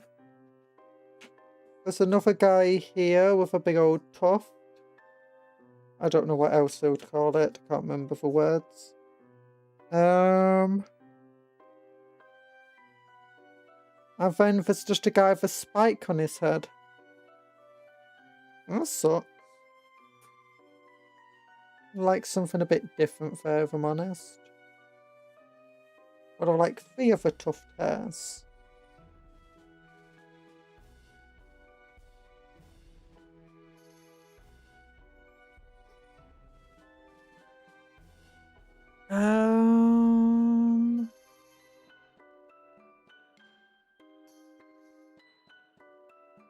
I'll also cover different unhelmeted head options as well. Oh wait, you've got another head here, never mind. That's a good head. I like that one. We'll have this one be the leader. And we'll have them have a different head. Are there any other unhelmeted heads though that could work?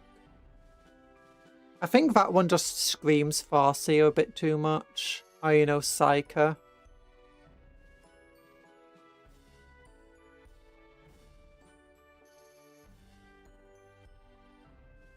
Any female looking heads? Well, that will be a bit hard just to say which one's female because they're Eldar after all. It's very hard to tell which one's meant to be which.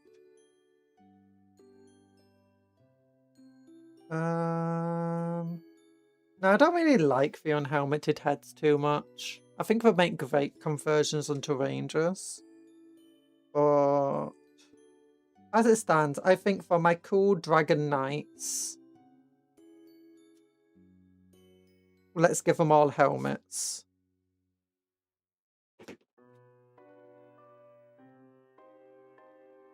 Farseer, I barely knew her. We barely knew. Actually, it's not a Farseer, it's more like a Warlock. Oh, I'm so glad you can add a Warlock now. I cast Endless Pit. Warlock just being a support. Endless Pit. Stop casting different spells. We casted too much spells. We've not got the magic ones today. Oh, okay, so I was hoping to get its other head and the spear were both pointing the same direction. So you know. Fine. If I'm careful.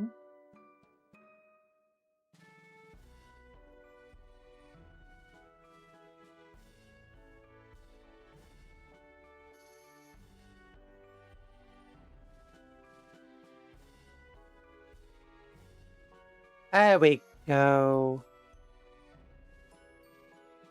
Now that looks a bit better. Dinosaur looking at you. Spear coming towards you. Move it a bit more.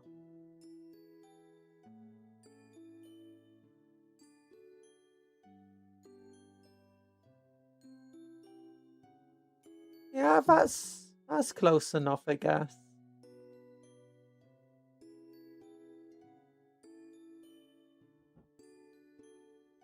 Yeah. Oh, I don't think I'm gonna be able to get the banner on its back. Can you stop casting random spells, please? We're getting spell slots of psychic powers, apparently. Wait, are we?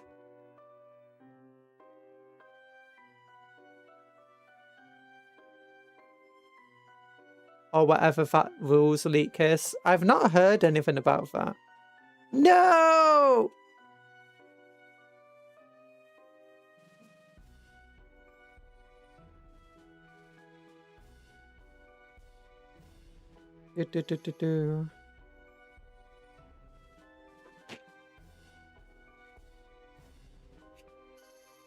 There we go.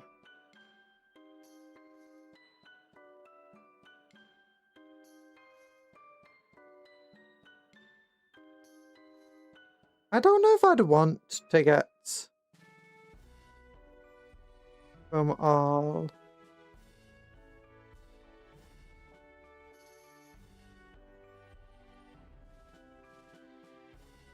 Okay, the axe and this banner do go together. Nice. Casted a catty spell. No, why? Use your cupcake magics responsibly, you crazy people. Yeah, I don't know if I'd want psychic powers in 40k to go back to just being spells. I don't know. I mean, how they are isn't great right now, but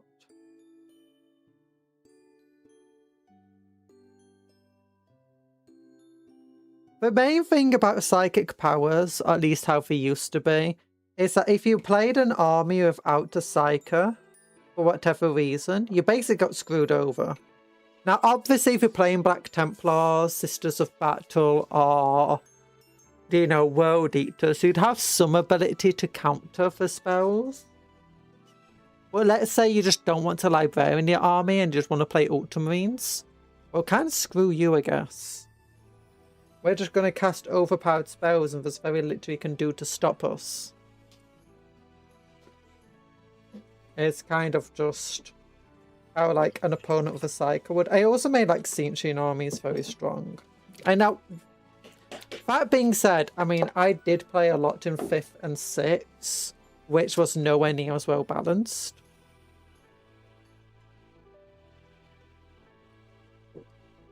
But I have been watching battle reports from, like, 8th and 9th, and just whenever they, like, you know, just chaos just comes along with a bunch of sorcerers and people who can cast psychic powers. It's just like, okay then, I guess everyone else can just die. Oh yeah, and Tower of No Psychers.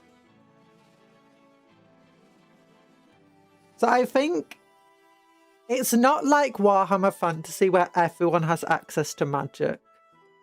Like, the only ones who didn't have access to magic in fantasy was Khorne. But that's Warriors of Chaos. There was no Khorne-specific army. If you're playing demons, just get yourself a couple of them, you know. You could just play fully Khorne demons if you wanted to, and you could play a full Khorne Warriors of Chaos army. But again, you'd have abilities to, you know, counter magic to some extent. And you just take magic items that allow you to counter magic.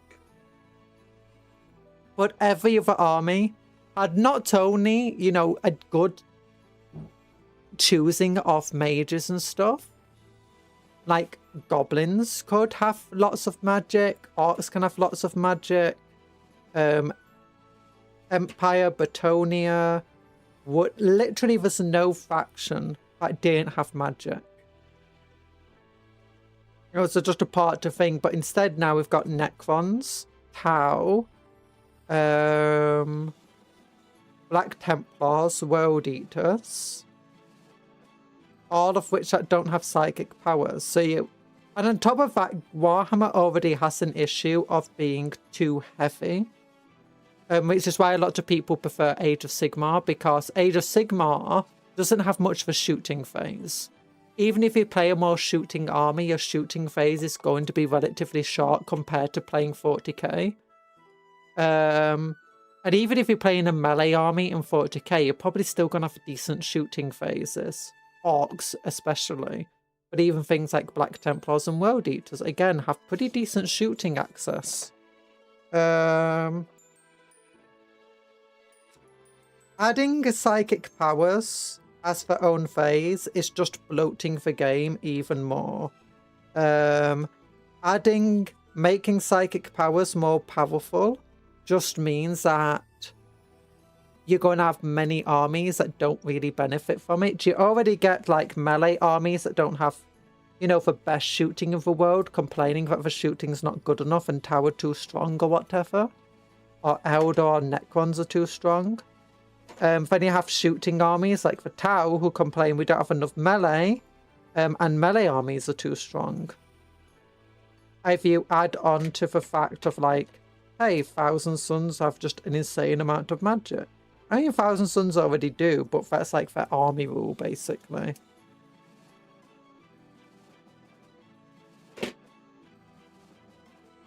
So it's something that would be very hard to balance. And while I do think they could make the current psychic powers more... not profitable, that's the wrong word. More... thematic. Do cooler stuff with your psychic powers rather than just is a special ability that just has the word psychic attached to it. And kind of minus special ability. That would be nice. Tower and Eldar has to be kicked in the nuts every other updates to please the masses. I'm not sure. I mean, the Eldar did, but it's less to please the masses and more to... because, like, Games Workshop has a habit of overcorrecting.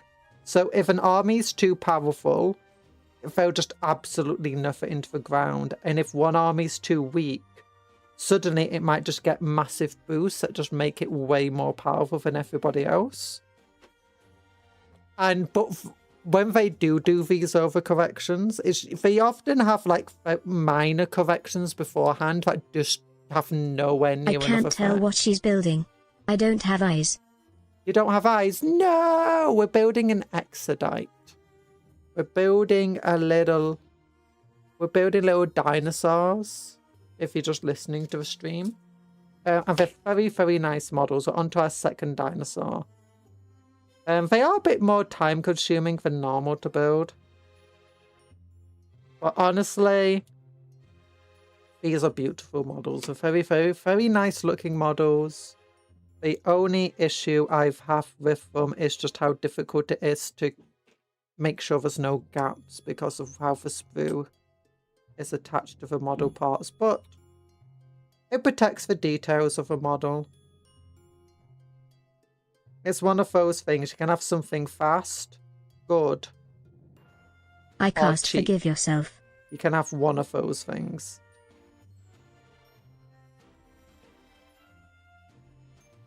If it's good, it can't be fast or cheap. If it's cheap, it's not going to be fast or good.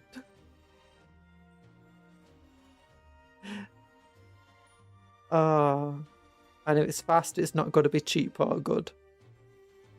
And I think the same thing goes with like Warhammer models, is they can be very, very nice sculpts. They can have lots of posability and options. And they can be really easy to put together, but you can't have all of them. You can have one or two of them, basically. That's, I mean, ultimately, it does come at a cost. The better they make it to put together, the more it limits the posability. And sometimes they don't have any of it. Sometimes it's horrible posability, very few options, it's not nice to put together, and the sculpts are kind of meh. And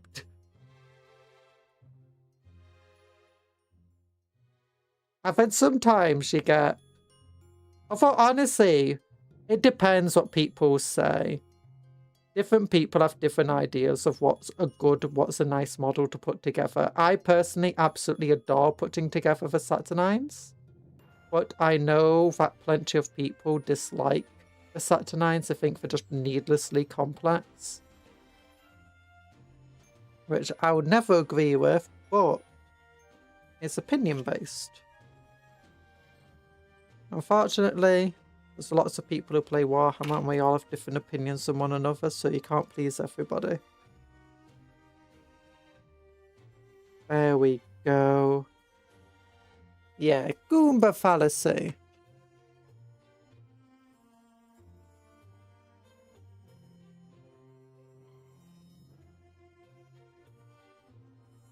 Okay, we need a neck here. Do I want to use that neck? Nah, we'll use a different neck. Do we have a neck here? Did I steal the neck that was here? I'm not sure there's meant to be a neck here. There's a neck.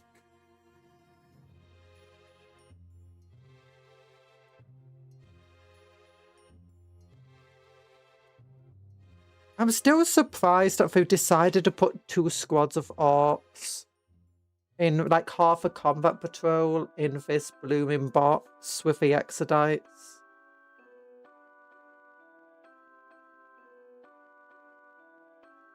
And it's not even like orc kill teams that were put in. And there's no terrain. I would have much preferred to have some cool Exodite terrain.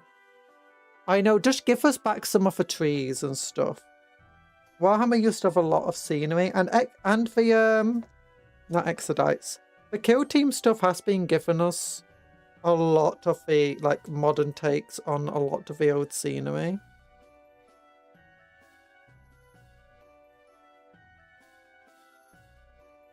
Like I was not paying attention to the number 16. So that means I need like 15 or 17.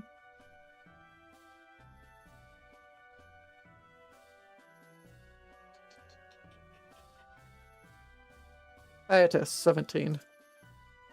It's still toes where it connects to the ground.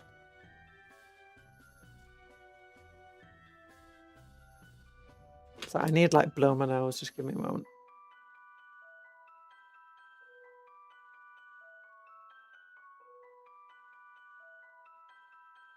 Fever's being a butt. Oh, there we go. We just glue this foot together. Oh wait, I forgot to take off the sprue. There we go. I have these Exodites. Who knew? Who knew Games Workshop knew how to make more models still? Nah, it's because they got a big team and stuff. And you know. And their team is just as varied as a fan base.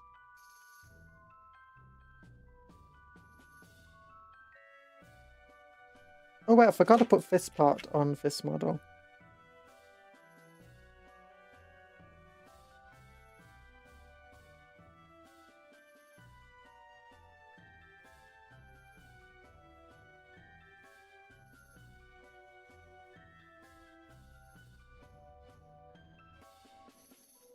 There we go. I do find it funny though that Games Workshop can release, like, in the same time that we got models like Kotias, we got models like the Saturnines, the Custodes, a bunch of the Necromunda stuff, and the Horus Heresy, well, as the Saturnines are Horus Heresy.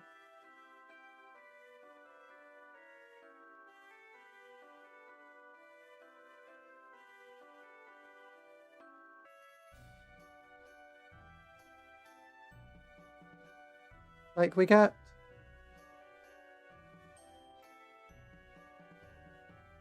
a lot of bad models and a lot of good models too. Okay, so it's these 2 bits here. I was just looking for like the part of an arm then.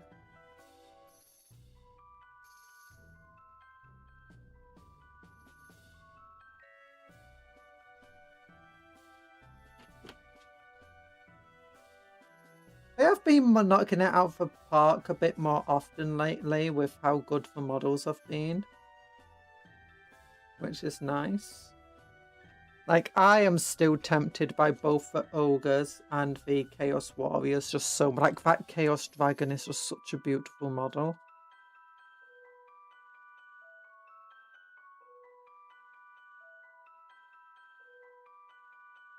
$40k spells. 40k sells well anyway, so they have less effort. They are more expensive too. Yeah, 40k is definitely more expensive.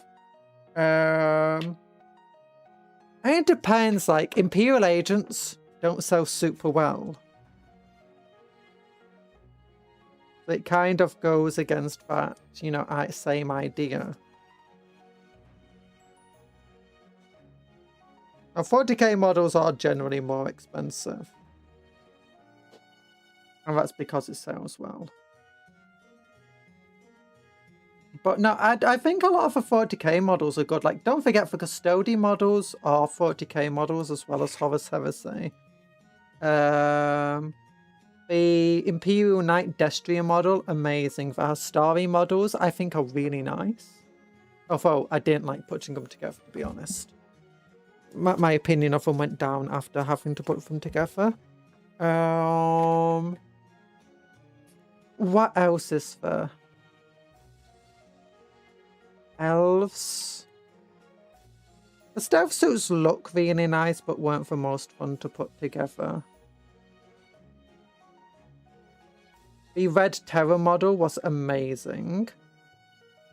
The Spectre Squad are really good. All of the new Orc models, Guardsman models were good. All of the new Orc models were good.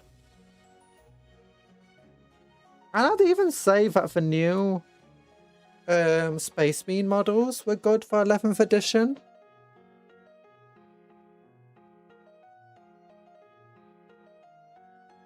And I wouldn't say Age of Sigmar is, you know, immune to terrible scopes. Have you seen Teclis T-posing for supremacy? My goodness.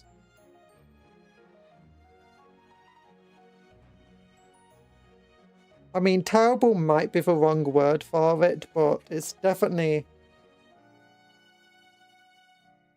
has its issues, shall we say. Like, I want another helmeted head for this dino, if it is another helmeted head.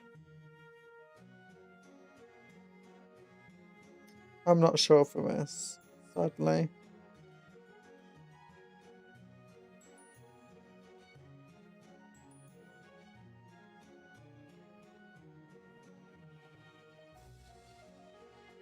I'll just go for this head then, maybe. Yeah. Which is more fun to build, Imperial or Chaos Knights? I've only ever built Imperial Knights, and they're pretty fun to build. I'd have to guess Chaos Knights though, simply because they've got just way more stuff going on with them.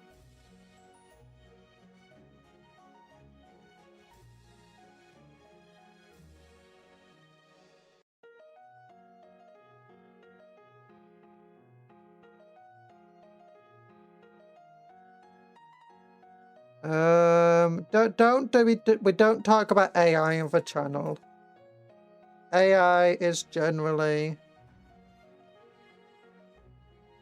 you know, it's a very contentious topic, whatever side you're on.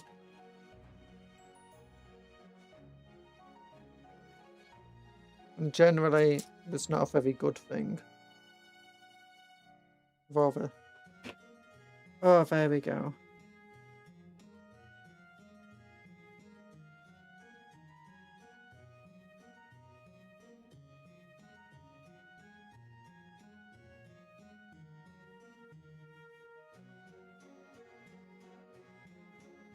Do.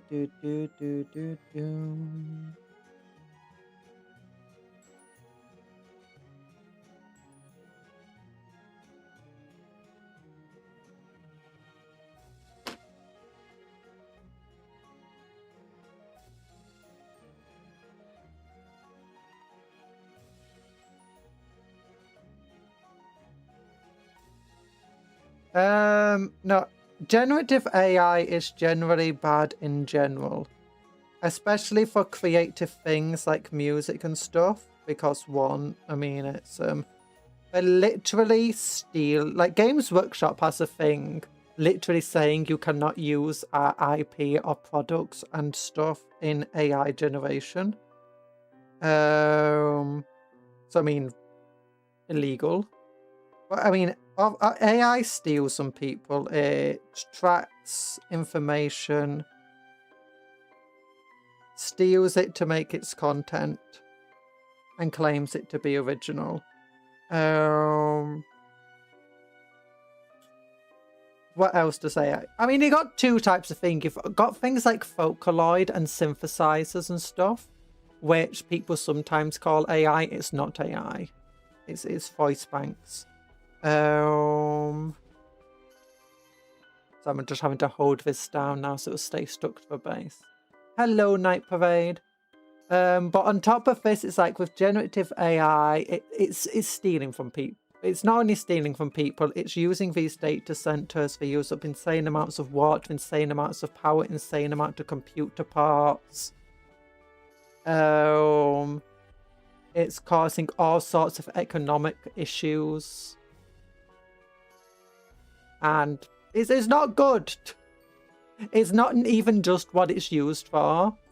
It's the fact of how it's being used to begin with. Now, there are good applications for AI stuff. Like, do you know all of these smart features that help in archaeology, that help in, you know, I know it's used in, oh, what's it called? To predict disasters and stuff like that. But that's different from generative AI. It's a very different stuff.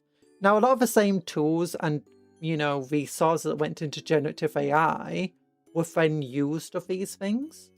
But it's a very different process. And often these are self-hosted rather than utilizing data centers. Often because they have a lot of sensitive information anyway.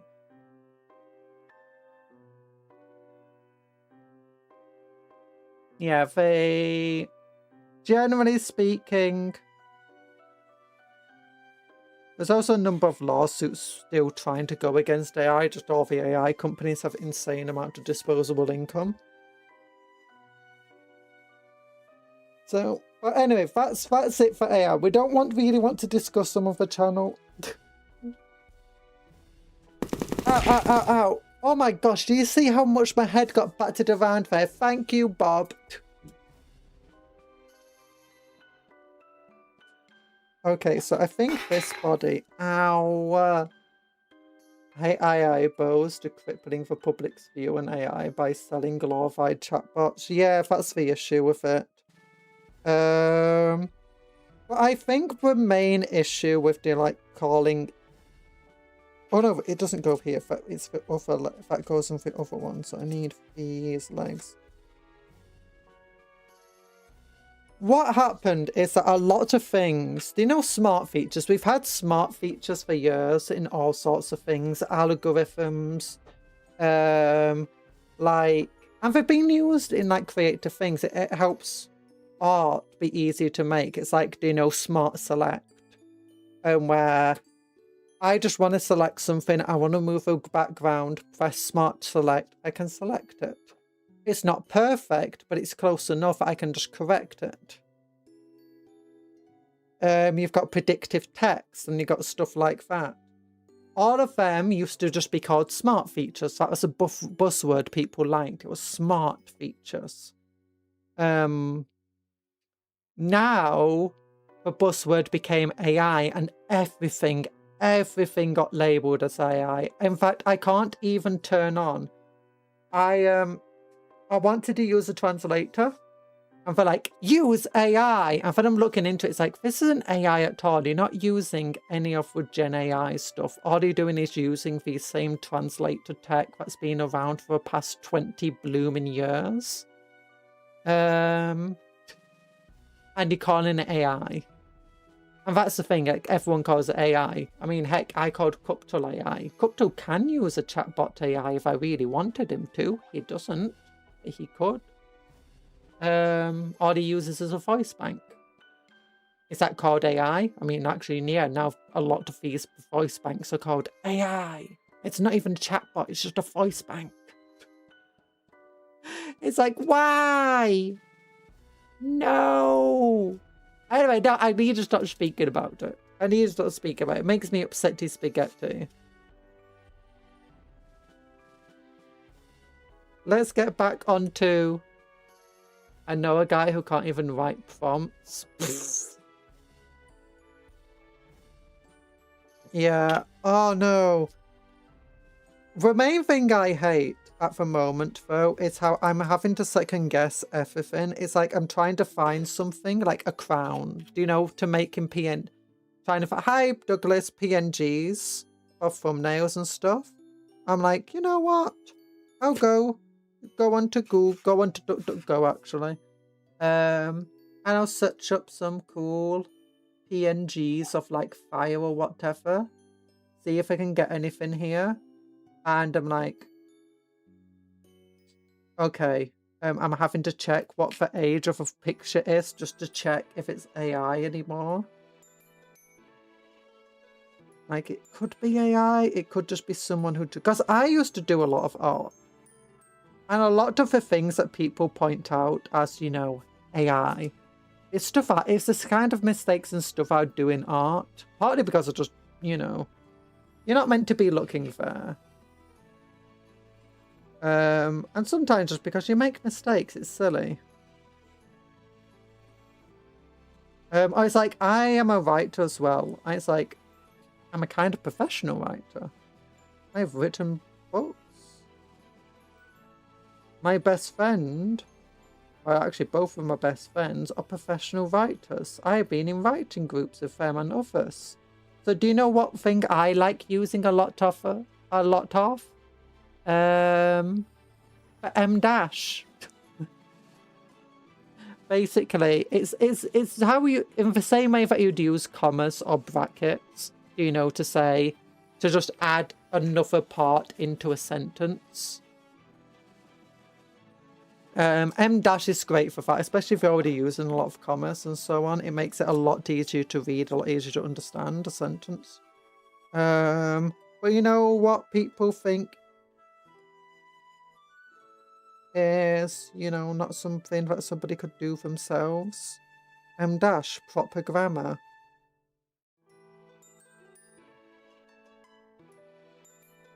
It's upsetting.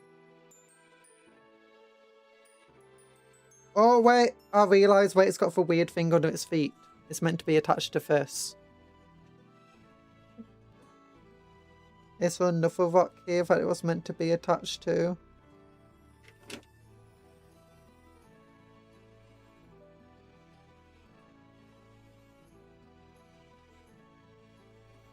Rock.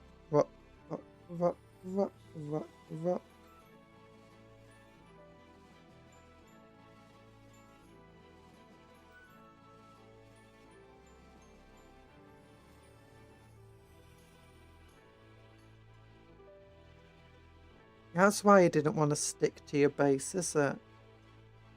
Because you got a rock that you're meant to be on.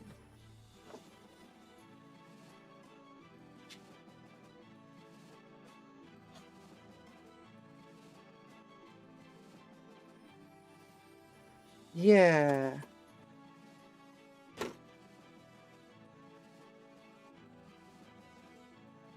Good morning, Cupcake. Would you play a horror game like Dead Space? Maybe. People have been saying they'd like to see me play Dead Space, so maybe. I'm not a big horror game fan though. Because, you know, I don't really find horror movies or horror games scary, to be honest. So if a lot of it depends on scares, I do find some of a bit gross or whatever, but that's less scary, more just like,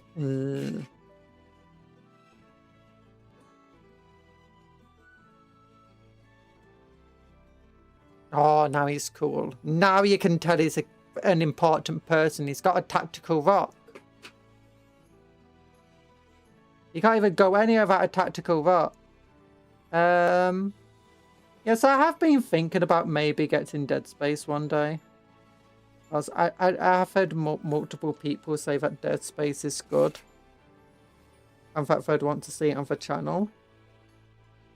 I am thinking about branching out outside of just Warhammer content, you know, go back to what I was doing. Rather than just spending every time doing Warhammer.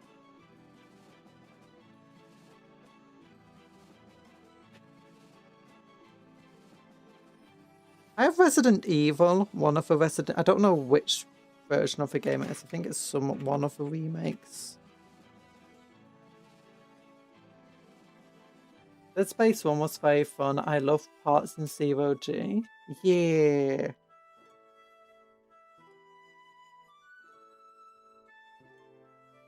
By the way, did you know that in space you could potentially hear explosions? Which sounds crazy. It's like, you can't hear anything in space because space is a vacuum. It's like, yeah, but let's say you're stood on a ship and a part of the ship explodes. That explosion ripples through the ship.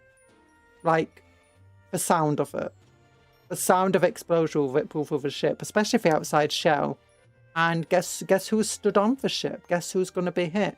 On top of this, explosions themselves are not a vacuum. They're going to be throwing a hell of a lot of particles at you if you're too close to them, which again means that you're going to hear it. It's not going to sound the same as an explosion, but you're still going to be hit by, like, it's going to sound a bit more like rain. Like, if you're next to an explosion, it's going to sound like static and rain hitting you potentially, with some other weird sounds. Lots of high pitch, probably, as well.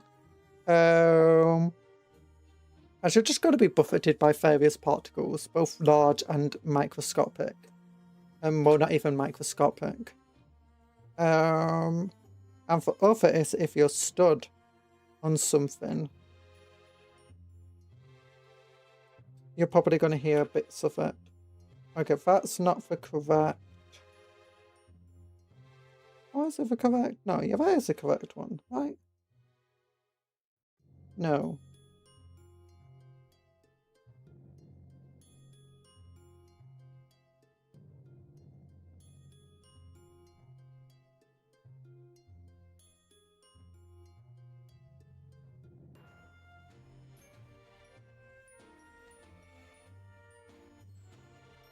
Yeah, it depends on the size of the explosion. Like, if it's a tiny explosion and you're a massive ship, then yeah, it's probably not going to reach you. If it's a massive explosion and you're on a small ship, it's probably going to reach you.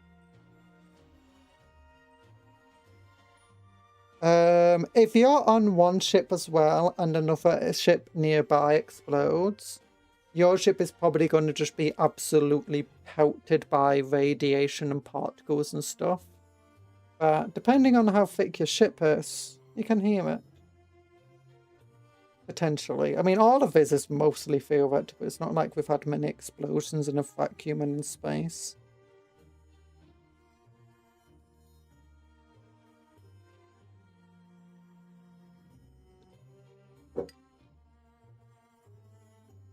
Explosions are weird, though, in space. Like, they definitely don't look like explosions that you'd expect. Because there's no, like, air around them or anything. I've heard is it Deep Space 3 that people absolutely despise? Because I've heard one of the Deep Space games is not well liked by the fan base. But I am unsure as to which and to why. Okay, that's not the pizza one. Is it this one over here?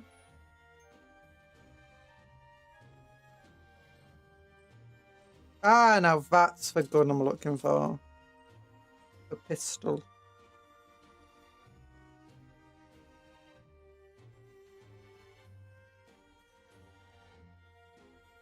Why is the space a vacuum? To clear out space debris. Oh. It's to clear out space dust. Space dust. We're collecting space dust. Space is actually not technically a vacuum. Very technically.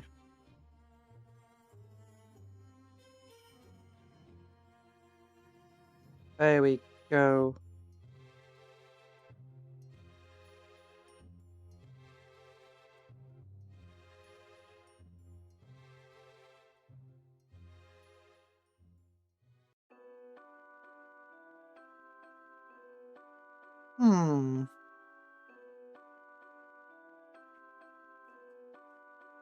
So now I need a lance. No, I need... Oh, wait. The lance can go into... Oh, no, that is a correct hand. Never mind. Never mind. I'm being crazy. Okay, so we can take this lance. Do you have another arm? Yes, we have another arm here. That's fine.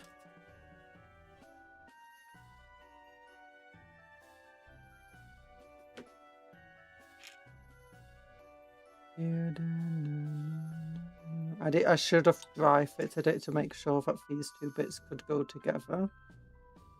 There's no guarantee that they will.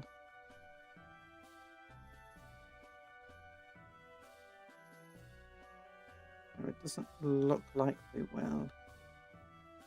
Well, maybe actually if they can.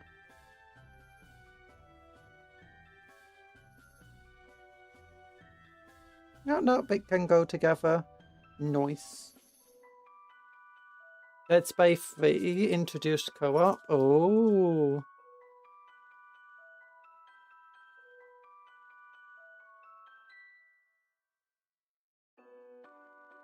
Dead Space 3 introduced co-op.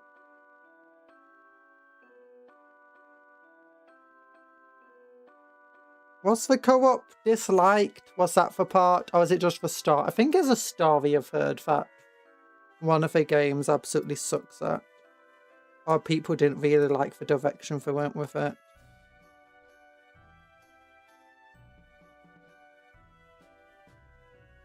I've seen bits of gameplay of Dead Space before. Like, do you know, you've got the cutter, where you have to cut off the limbs of the creatures.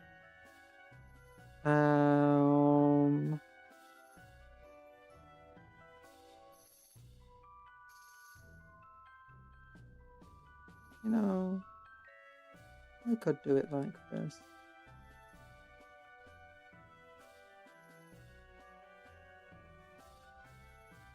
Nah, have it down.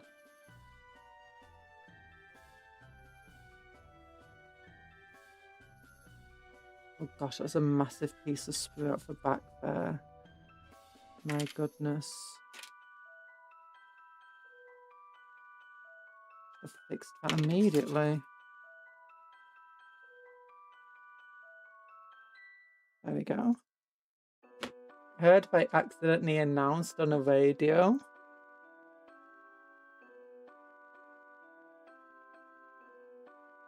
Oops. I've not heard that. It wouldn't surprise me if I'm entirely honest, that they accidentally announced that the king died when he hadn't.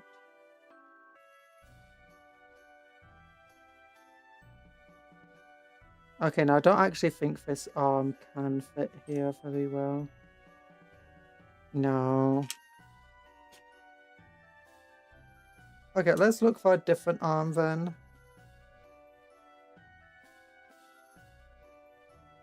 God save the king.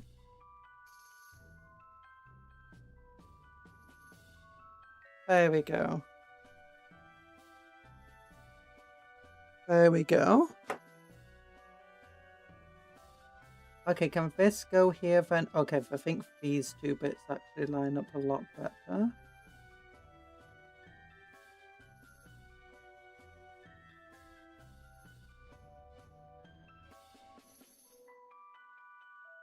Okay, whatever's going on here, that we'll just take off this front piece.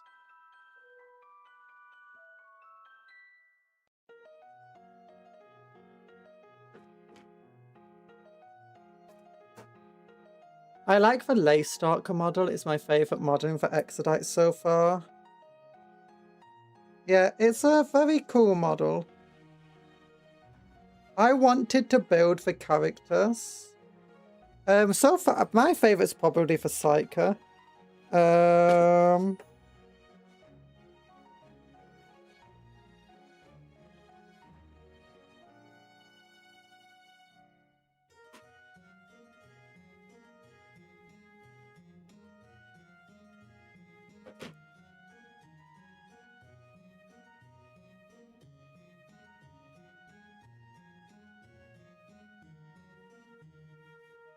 Oh, okay, that fits together.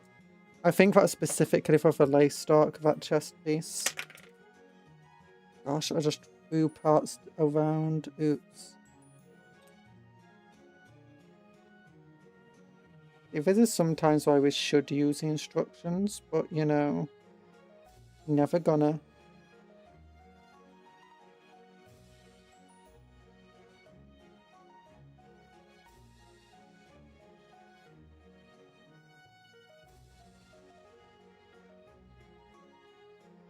What happened? There we go, that fits together. Now where did that arm go? There it is. I wish a Carnosaur Exodites. I'm hoping for like some sort of big dinosaur or dragon model for Exodites eventually. Or you know, some big thing like Wraith Lord equivalent for them. Would be really fun. Okay, it's a bit messed up now. Because of all that we just did, but it's fine. It's fine, she says. Completely and utterly believing herself. It's fine, it's just battle damage. It's just battle damage. Don't worry about it. It'll buff out, it'll buff out.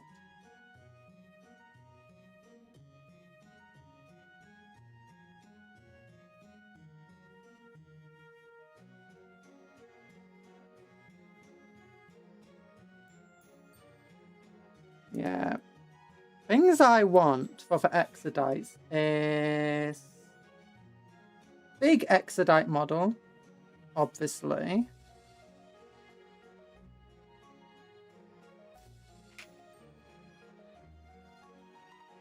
Oh wait, you fit here before, why not now? There we go.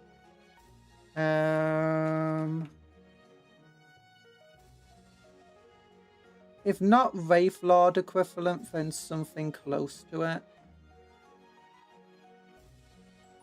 Or, you know, tank equivalent. But also, I want something that's more like battle line worthy. Like, do where we got Corsairs battle line. I want battle line Exodites.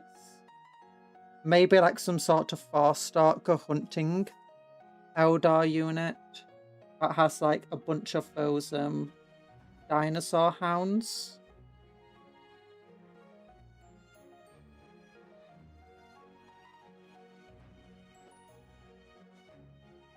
Were the Eldars mounted T-Rex? I don't know. They seem to go for more the Drake.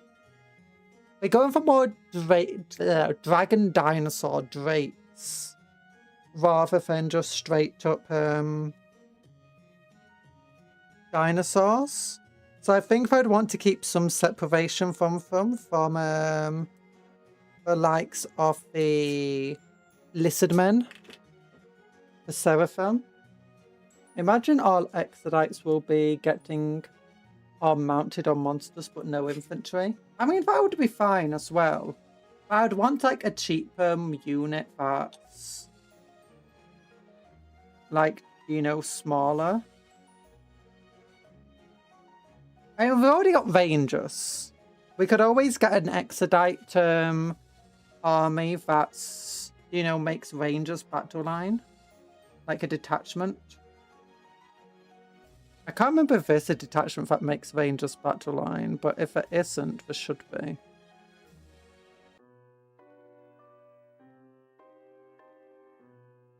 There we go, another one. Although we've not given him his gun.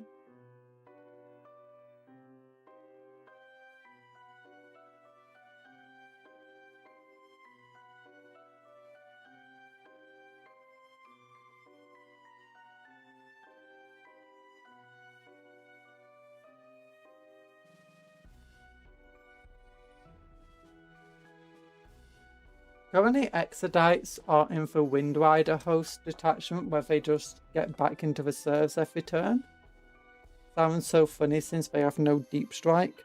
Actually, that can work really well. Because that's how I use my Rough Riders for my Ashtaman's Torm army. In which, just whenever they're close to the edge of a board, they can go into reserves. But it makes it hilarious as they can just be constant. Because they can move quicker, they can be going, smash, get off the board, smash. On the other side now. It's a very fun and silly way to play the army without deep strike.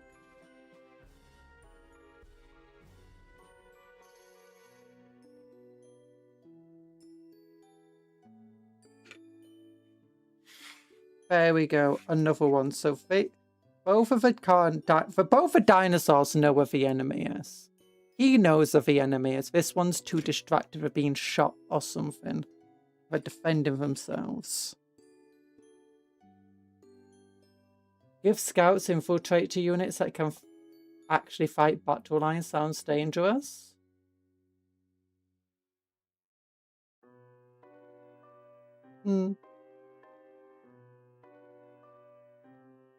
I don't know about... I mean, obviously, Rangers are kind of very Exodite unit as it stands. Like, how expensive is it? I think for a squad of 10 Rangers, it's 120 points. A squad of 6 Exodite Dinos is 180, so it's 300 points. So that means 3 squads of each is 900 points. Any characters are 210 points before enhancements and work. Hydration check. Well. Drink your cola or water. I got water. Drinky drink.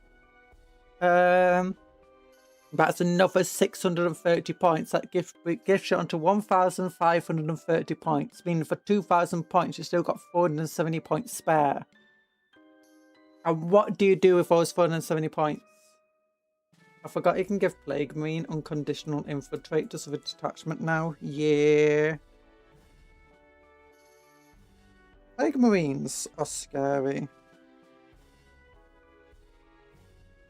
Okay, the last of the big dinos. So we got 2 more dinos after this. 2 of the little hounds. Okay, I'm turning on my air conditioner because it's getting boiling in here.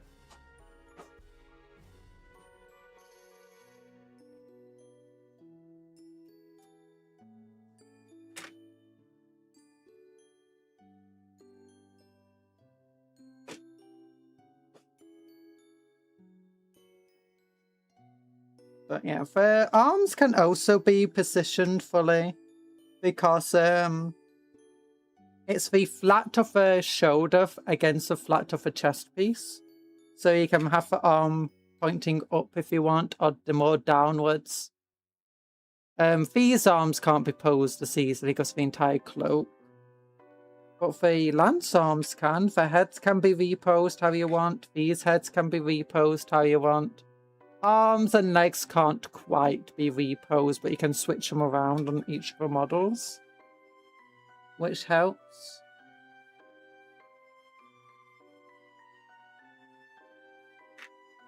It's very... Honestly, it's a pleasantly surprising kit to put together. Pleasantly surprising. Very nice.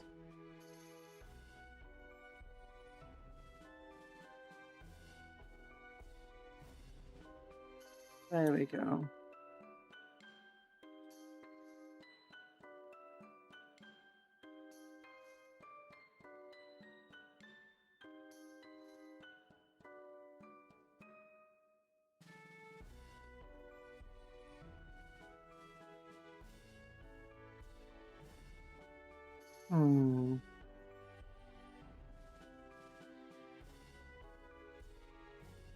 I wonder if we get a flying Exodite. Like, do you know, on some sort of big bird? And they can come in units of 3, but you'd already buy boxes of, like, 1 or something. I don't know. I need to, like, just sort out my headphone cable. It's been a bit of a nuisance. There we go.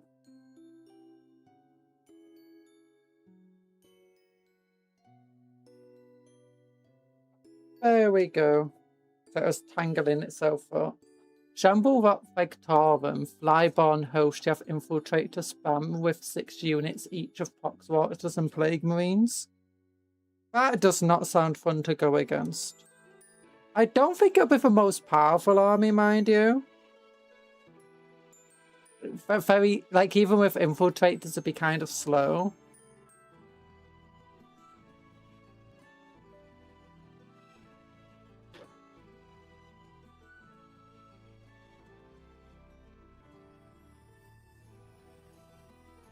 They fixed it into only 2 Plague Marine units. Ooh, only 2? Was it like only 2 in 1,000, 3 in 2,000, or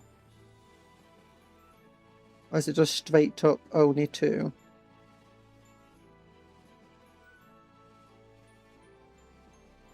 That sounds like a very necessary fix. There we go. Nice. Now we just need the last set of legs on it. And the last set of arms.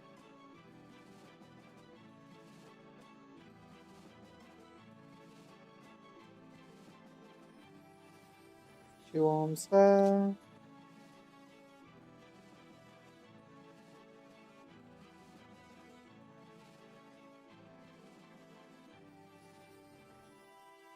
Just flat 2. Sad.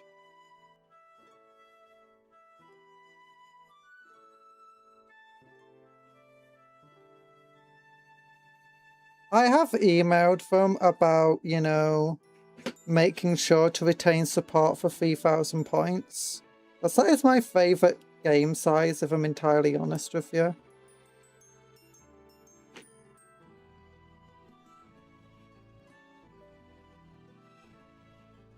They never got back. I didn't expect them to get back.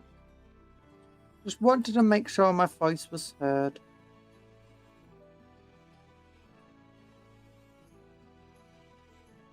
There we go.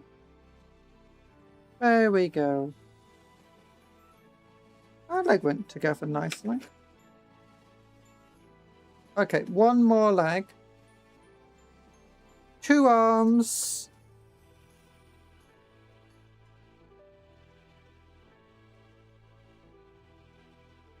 And he'll be done. I'll just bring 2 10-man blocks with 2 characters in each. Ooh. I can't play Plague Marines in squads of 10. I'm like, they have to be squads of 7, I'm sorry. You know, one of the cool things that they could have done? That would be extremely unfair. If, like, you know, Plague Marines had a limit of 7 units, not 6. Khorne Berserkers have a limit of 8, not 6. See, Slanesh is 6, their special number. So the Noise Marines would be at 6, not 3.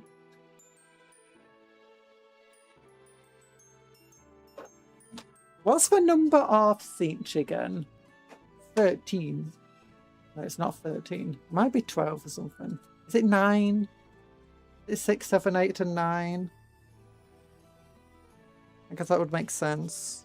Okay, I got 1 neck here. Where's another neck? Oh wait, did we ever put... Yeah, we did put the front part on that.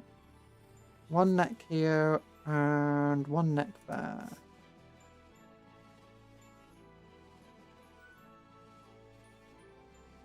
I'll go with this neck. 67. Noise Marines and Plague Marines. Is it 6-7? Yeah, 6-7.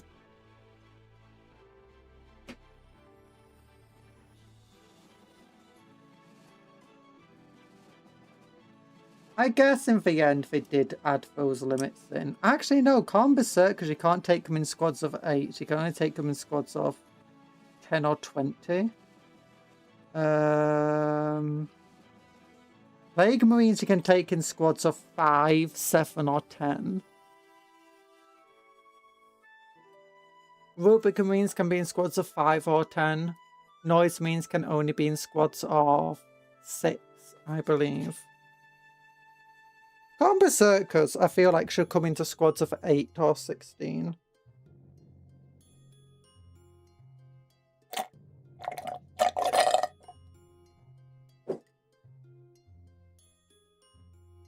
Just look up for cost points of my Loyalist World Eaters tactical squads. Oh. Using new recruit. Make it 47, 48.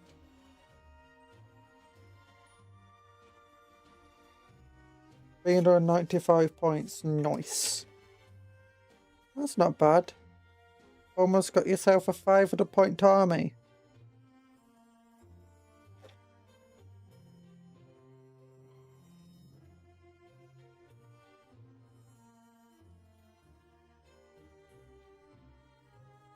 There we go. There we go.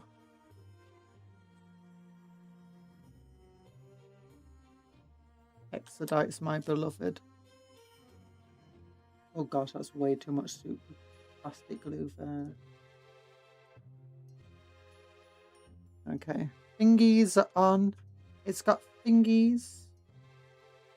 No, I just want some Liberty class. How many parts are in each of these models so far? Generally 2 legs, tail, 2 body parts, neck. 1, 2, 3, 4, 5, 6, 7, 8, 9, 10. Because the fingers are separate part. 11, 12, 13 with a head. 14, 15, 16 with a gun. 17, 18, 19, 20. 21, 22, 23. There's about 23, 24 point parts per model, which honestly isn't too bad for what's going on here. Like, that's surprisingly few parts for how otherwise complex the models are with opposability. They've definitely been, I feel like, investing into trying to improve opposability while still trying to retain you know, ease of building. Like, you can definitely see that with the new Arc models, especially the Armageddon box set. I'm guessing it's still a bit in the experimental stages though. Gotta be careful with this plastic glue. Getting it everywhere. There you go. Oh, I forgot to give it the little chest part. It's meant to have like a little thing on its chest. You can see the leather strap going underneath it.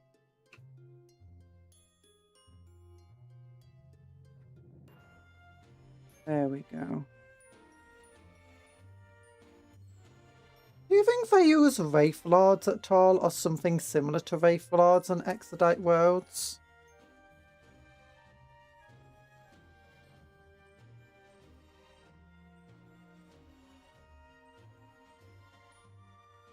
Okay, I'm struggling to find a piece I need. Okay, it's a small, flat-ish, bit rounded, almost triangular part.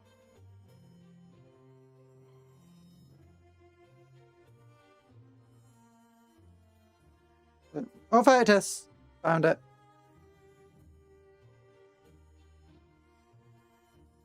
Dog face shape.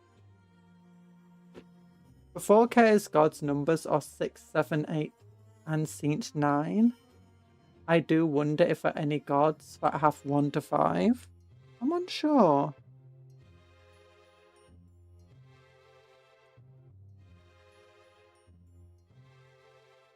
The Horned I believe is 13. Their numbers. Exodites are back. Oh, Exodite box is back on the store. Let's look.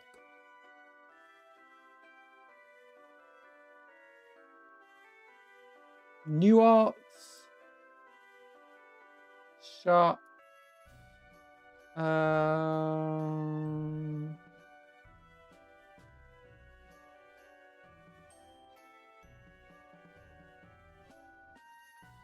it'll be under kill team.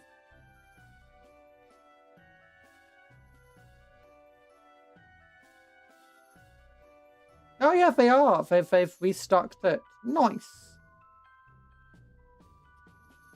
I'm probably not going to buy them. I'm probably just going to wait until they get more stuff. I want to see if they've restocked anything else yet.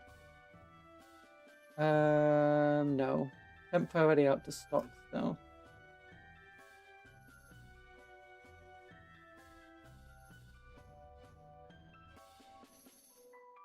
This is such a beautiful model.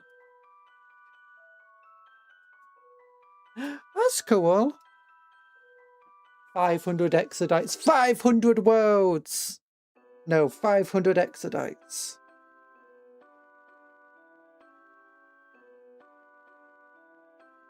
Titus, what is this? I told you to reconquer for 500 worlds. I found some really nice dinosaurs and thought you might like them more. Well, honestly, yes, but we still need the worlds. Get back out there and fight that Necron that's trying to destroy the galaxy.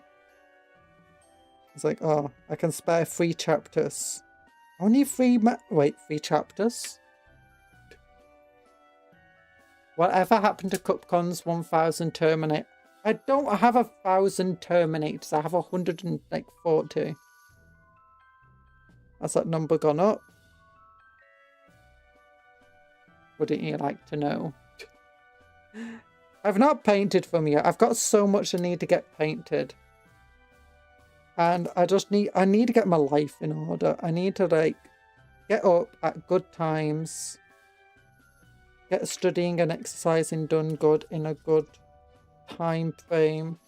And then I can just go and get some painting done. So I got my 1000 points off by coming into your house. No, don't steal my Terminators. Because I got all my photon I need to build still, no, paint still, 1000 points. I've got all the orc stuff I've undercoated that I need to paint. For 1000 points in Necrons I need to paint.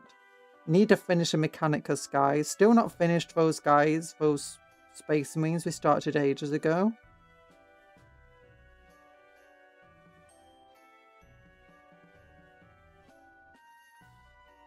So you can move the head around it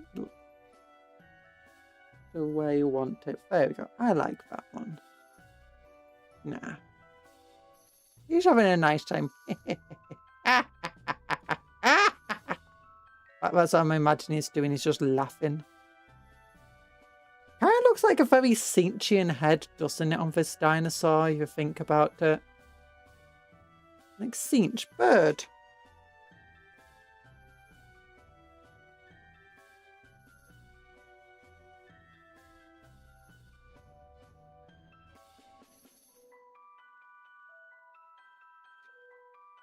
I welcome 3 Terminators in my boat. No, don't. With my Terminators.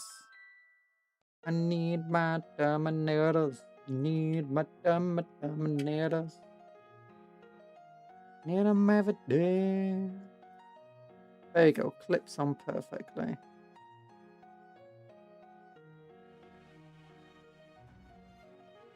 Okay, let's clean up the sides of this to some extent. I guess good.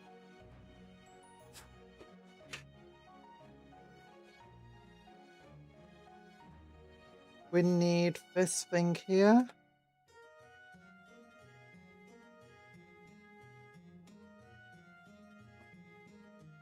And now we'll start looking for arms. Is this arm good enough? Maybe. Actually, we got this arm right here. We can just use this. Will it fit on? Perfect.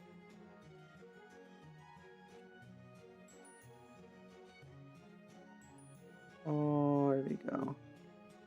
Blue eyes, white dragon.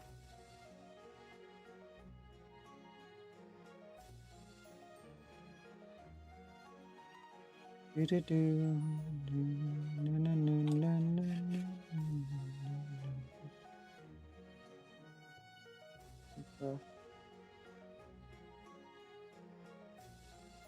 like the little force fields. I like how they are still high-tech.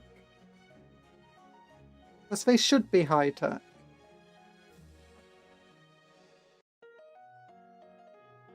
Okay, one last lance. One last head. I've almost finished them.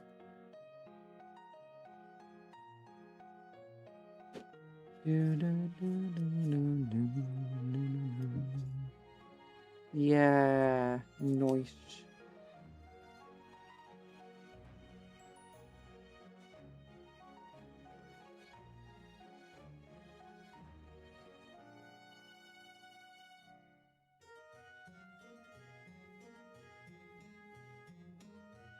And a bunch of power swords and stuff.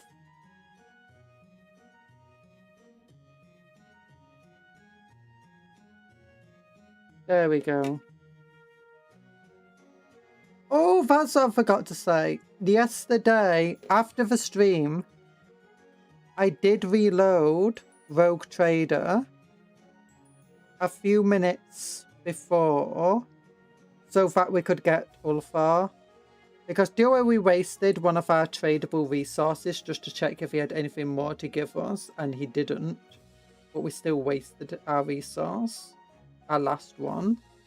Yeah, I just went back before then so I could give it to Ulf. So we could get Ulfar, the... not Stormcloak, the Space Wolf on our side. And I gave him the plasma pistol we found. Turns out he can just shoot that plasma pistol like an insane amount.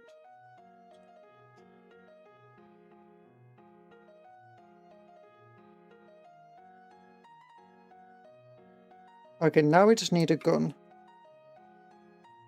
On the side. Here we go.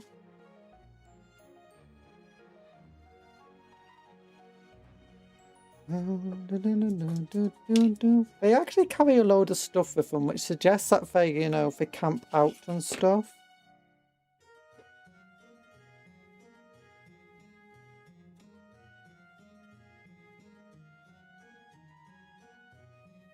They probably live lives closer to what a normal human and guardsman lives, rather than your typical outdoor craft worlder. We'll still live in the lap of luxury, basically. Okay, now I've got the little dino boys.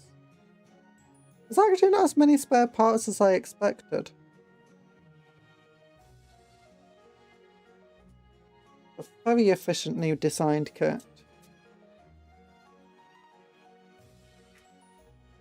Honestly, with the Exodites being so highly anticipated, they really had to knock it out of the park for them. And they did. They really did. Custody models, absolutely beautiful, but I'm the Dreadnought. As I said, Dreadnought's amazing. The other Custody models that we've had. We don't have all of the new Cupcake, Custodies. I hope you have a wonderful rest of your day, and to the cutest Kaiji, protect your master. Thank you, Michael, Sean, Bermudas. Hope you have a good rest of your day too. Nothing. Knock things out for parts like extra arcs.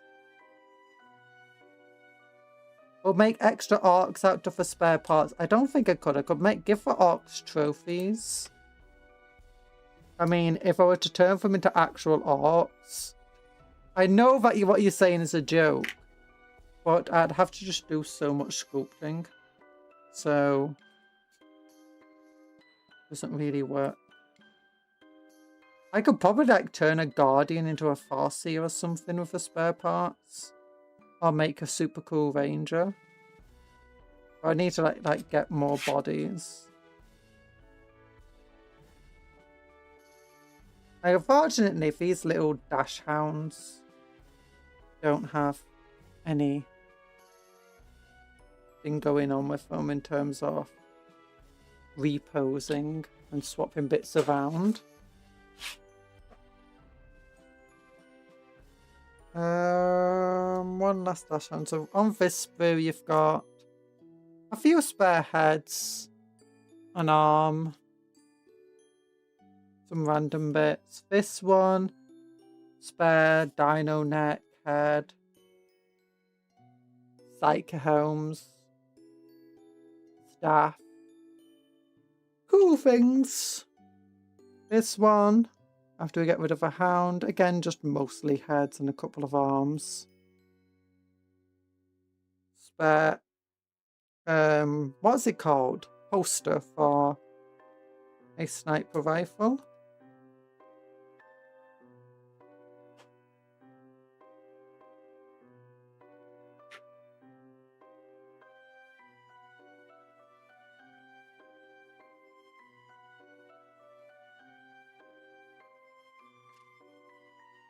Okay, last model, and that's for Exodites built. Amazos. We did so well. 3 hours. Less than, and we did a bunch of talking. Honestly, when we get these kits, it's always hard for me to tell exactly how long it's going to take. Sometimes they take way longer than I expect. Other times they're like way quicker than I expected. These guys probably a little bit quicker than I really expected them to be.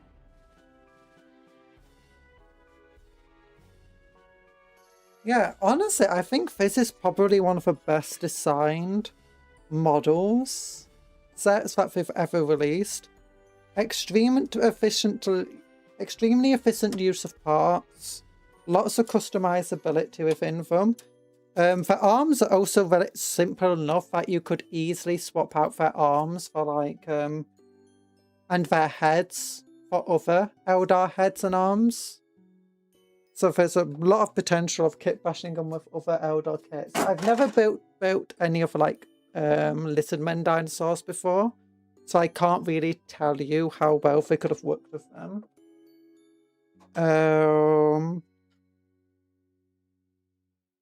But yeah.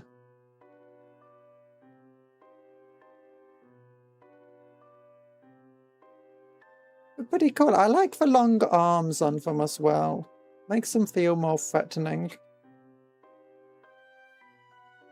This dude.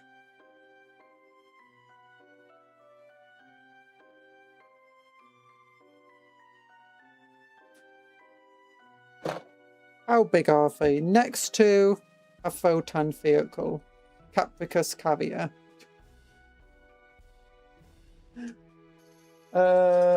Oh, got some orky things here.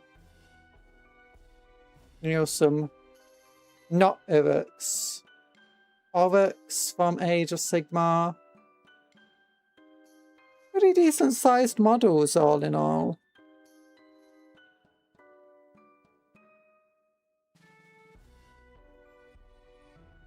Very fun. In terms of stats and gameplay, they've also got quite a nice niche of being not quite as fast, but arguably a bit tougher than like the Shining Spears. Cheaper than the Shining Spears. Hitting harder and being better with their ranged attacks at taking out like... They're much better at taking out, you know, swarms of infantry, and I think that's one of the ways that Dark Eldar, normal Eldar sometimes struggle with dealing with enemies that just outnumber them to an insane degree. Like, they've got plenty of anti-space marine weapons. The Raveners from the kill team are much larger than I expected. Yeah, the Raveners are huge. The Ravener Prime is absolutely massive with its horn, but it's really hard to store in a box. I have to store it with my other big models. Like, do you know, some of the really big monsters and so on, because it's just got that so much height to it. I'm not surprised. No, the Raveners were about as big as expected. A little bit smaller than it. No, a little bit bigger than expected just based on the pictures. But, you know, based on the lore and the previous models, about the same size, really. Okay, I'm going to get some water. I'm going to stretch my arms a little bit. And... oh, arm stretch. Arm stretch. Yeah, jump. Oh, there we go. Oh, I just realised one of the reasons. I've still got my chair set up, not for hand cams, but for playing normal games. So I was like struggling for keyboard and stuff the entire time and shrimping. It's like, oh, I need to lower my chair down when I'm streaming, when I'm doing hand cams. Yeah, and the Exodites are back in the store if you wanted to get them. Honestly, if all you want is the Exodites, if you want the law book, that's fine. You can probably buy the box, or you can just find it on eBay for law book. If you don't want the orcs though, I wouldn't say that this is worth it. It's better just to wait for the Exodites to finally get an individual model release, which will be a while. It won't be until the next big kill team box probably.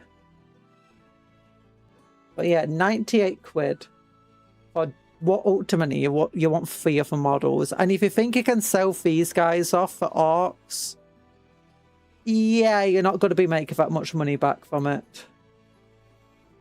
But for Beast Snagger orcs have never been in that much demand, and right now there's a lot of them for sale.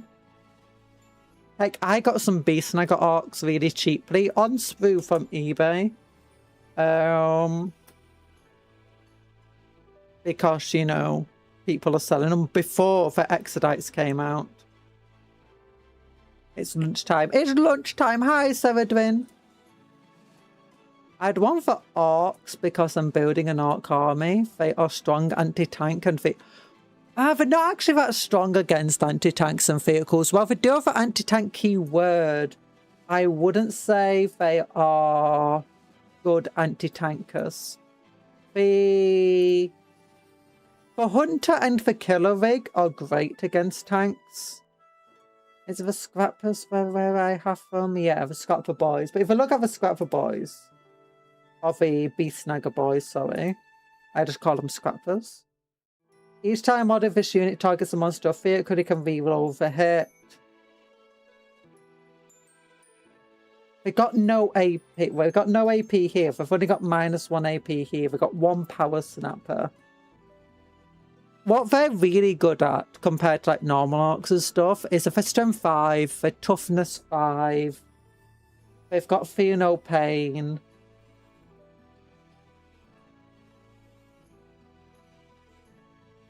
They get quite a good number of attacks out.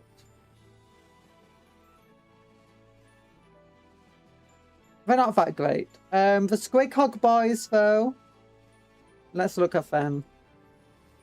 Anti-vehicle 4+, anti-vehicle 4+, the lance.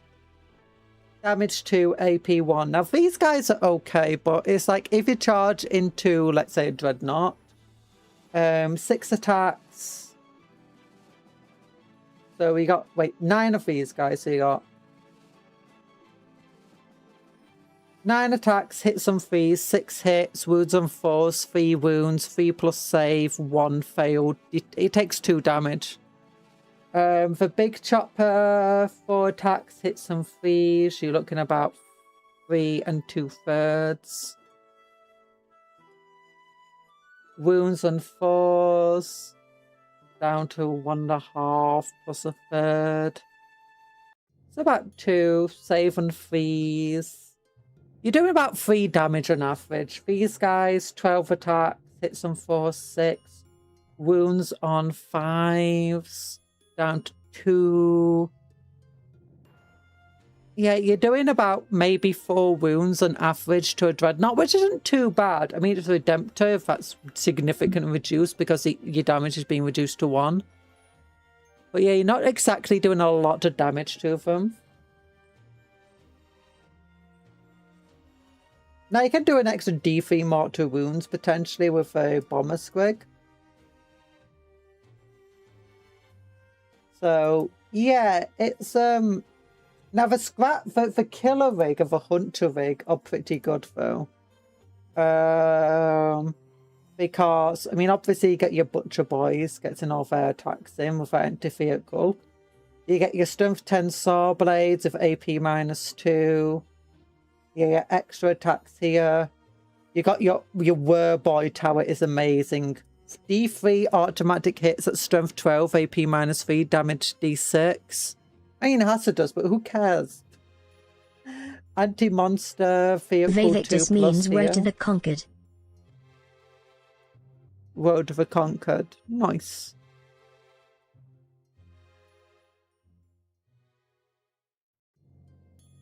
Yeah, I mean, they're fine. They definitely have their niches. I wouldn't say don't rely on them too much to deal with vehicles. These guys. And monsters. They're okay at it. If you make a specific Beast Snagger army, they're going to be a bit better because, you know, they get all the benefits from the detachments. And obviously you got the heroes and stuff. Like the Beast Boss and Squigosaur with its... Again, it's okay.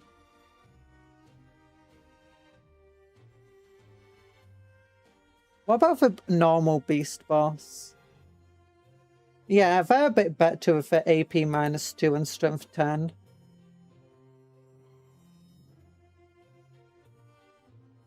And giving devastating wounds to the unit. Now, that would be amazing, actually. Because the main issue that you have with them is that they've got very low AP and most vehicles and monsters have very good armor.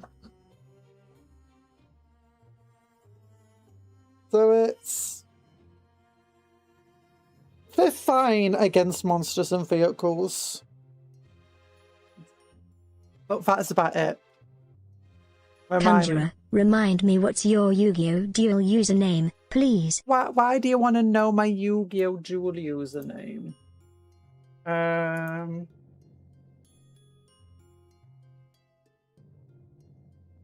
It's this. Black Rose Dragon. I've been trying to get Black Rose Dragon, but I can't get it. It's too difficult. It's too difficult.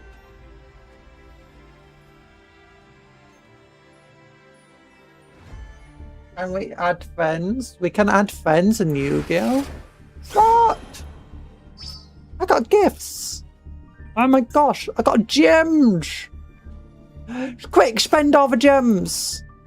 I'm called CC. Because Cupcake Conjuror, I couldn't get Cupcake, I couldn't get Conjurer, I couldn't get Cupcon. All of them were considered restricted. And then I'm fighting people with just ridiculous names. Where's my deck? Look at our Blue Eyes army though. I don't actually like this. I want to go back to here.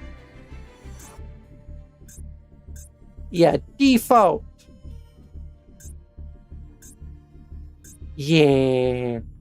Oh wait, I can have a car? What the heck? Roller skates?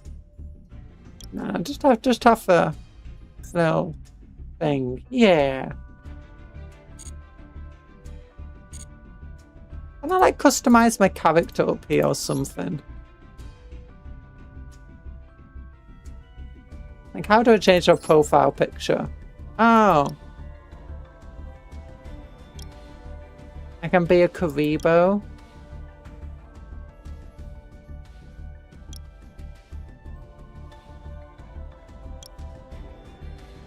I'll be blue. Yeah. Yeah. Everyone remember the red car from Yu-Gi-Oh? Yeah, the red car, the best character in Yu-Gi-Oh! Everyone knows the red car is the best character in Yu-Gi-Oh! You can add friends with codes. Oh. Fusion Cup, get 3,200. Solo. I wish there was a better way of, you know, just testing your decks. Like there's no one to test your decks with. I don't want to loan a deck. Kind of like practice duel. Practice duels. Yeah, I wish, like, for confirm for opponent's deck, it's like, why is this armed ninja? Oh my gosh. Crimson Ninja. I've never seen a Crimson Ninja in real life. Oh my gosh, fake trap. Oh yeah, I wish there was like a better... Hey, I just want to... Can you just bring up a random deck for me to play against with one of my decks? Check out mates in the shop, by the way. We have a really silly one there.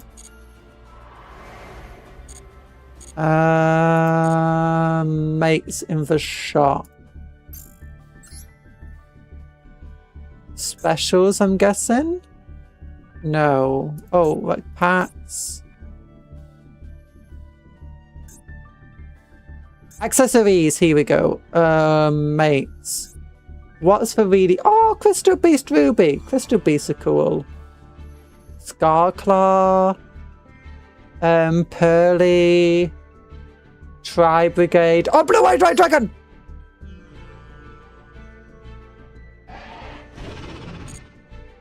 I don't want to spend my gems on that, though.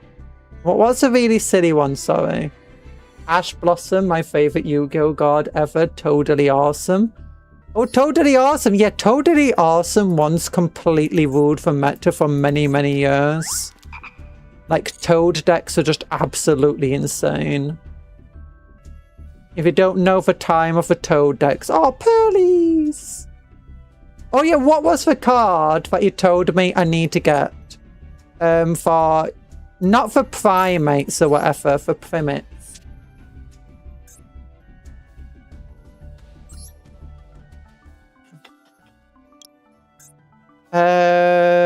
You said another card? Kurgaschnacker. Was it a curse something? No, yeah, okay, we're going to just... Blue Eyes Lame Dragon. Pardon? No, not Blue Eyes Lame Dragon. Karibo, Winged Karibo level 10.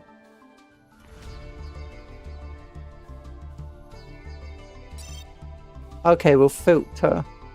Dragons. Okay. Oh, it was Magnam Hut.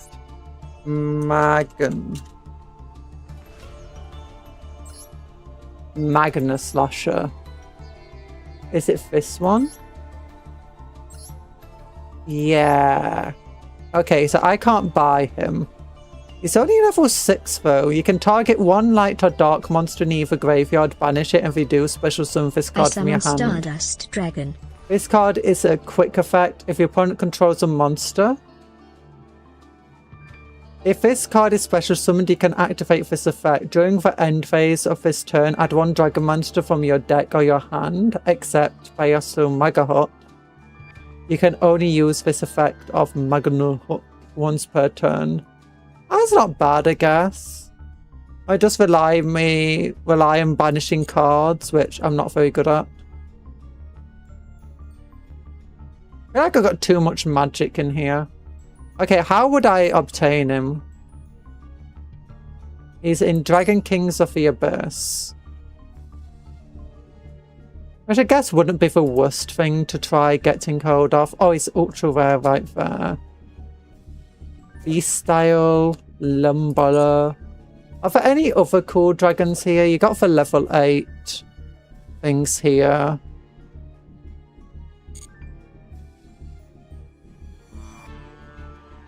Are there any other cards worth trying to get? Oh, Light Pulsar Dragon. I used to have that. And that one's a cool dragon. Define Dragon, Tyatamolot.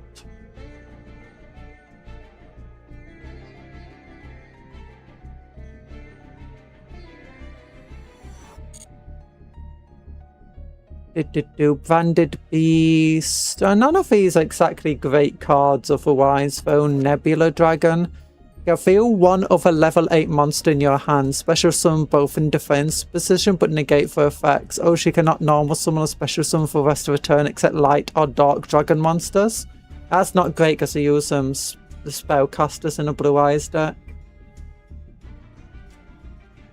What does this do? Add a 1 higher tick model. Card to your deck, so not model.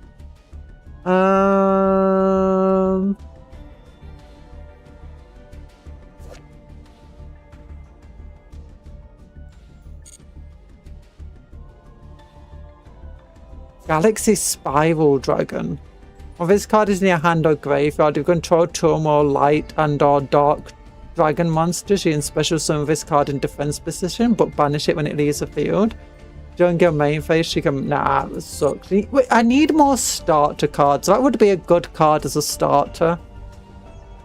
And also dismantle 3 ultra rares you don't need. Oh, no, I dismantled a bunch of ultra rares already. I don't have much that I don't need. Actually, I could go through all of my cards. Because I did buy a bunch of packs without really going for everything. So, like, I can dismantle here. 5, dismantle. 3, dismantle. What the heck is this card? Oh yeah, I was trying to get Dinovo's live cards. Yeah.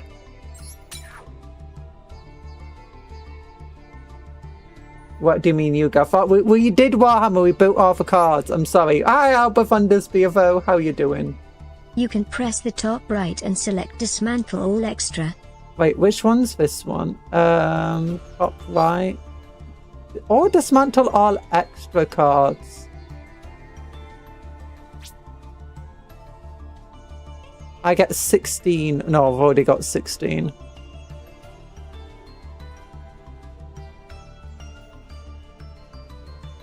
Dismantles 4 or more of your cards into 3 cards. 3 of each of the following cards will remain.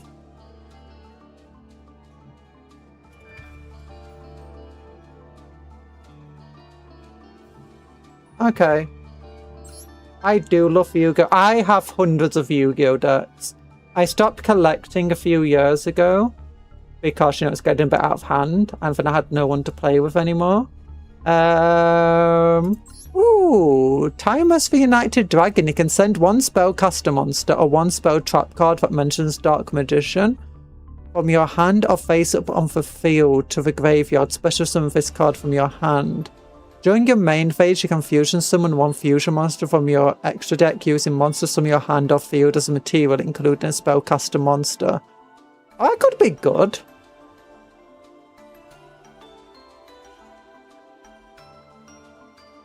Potentially as a starter.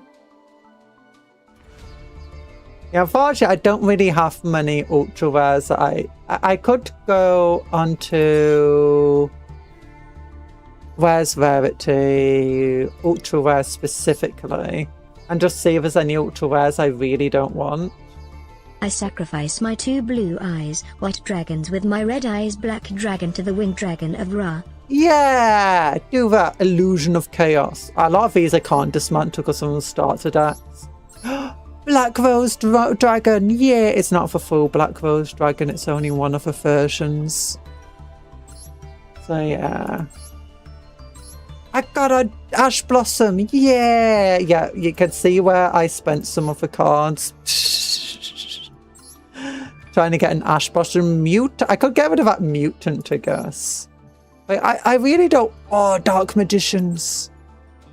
I don't really want to get rid of, you know, cool cards. Check out Firelander's Harmonia, by the way. It might be great for your deck.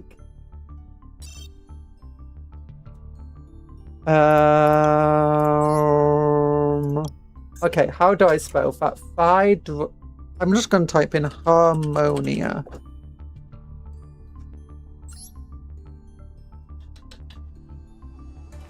When a monster your opponent controls activates this effect, you can reveal this card in your hand. And it is a dragon tuner. Oh, it's a tuner. Level 7. And up to 5 synchro monsters in your deck. I do have 5 synchro monsters in my extra deck. Apply all of these effects in sequence based on the number revealed. Also, you cannot activate the effects of monsters special summoned from the extra deck until the end of your next turn after this effect resolves. I mean, I can put it into my opponent's turn. 2 special summon this card, send 1 revealed synchro monster to graveyard, destroy 1 monster on your opponent's field.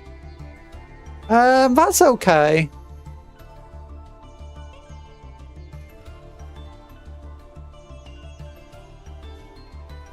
Apply all of these effects. Oh, actually, no, if it's applying all of them, that's good. Although having to send one of the synchro monsters to a graveyard isn't great.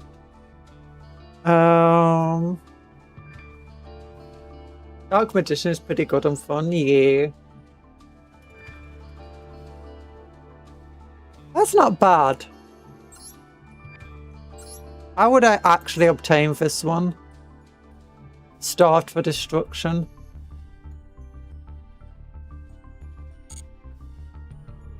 My main issue at the moment is that I always have to go second because I can't go first.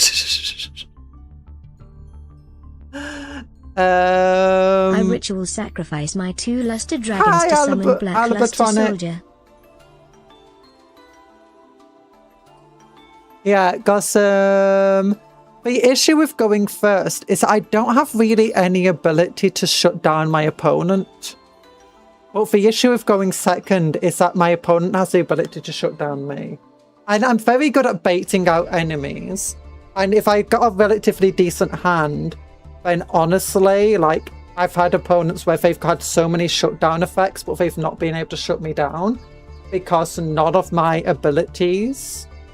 Effectively, as long as I've got 1 good card in my hand and I've got some cards in my graveyard, I can keep doing stuff. If you get what I mean.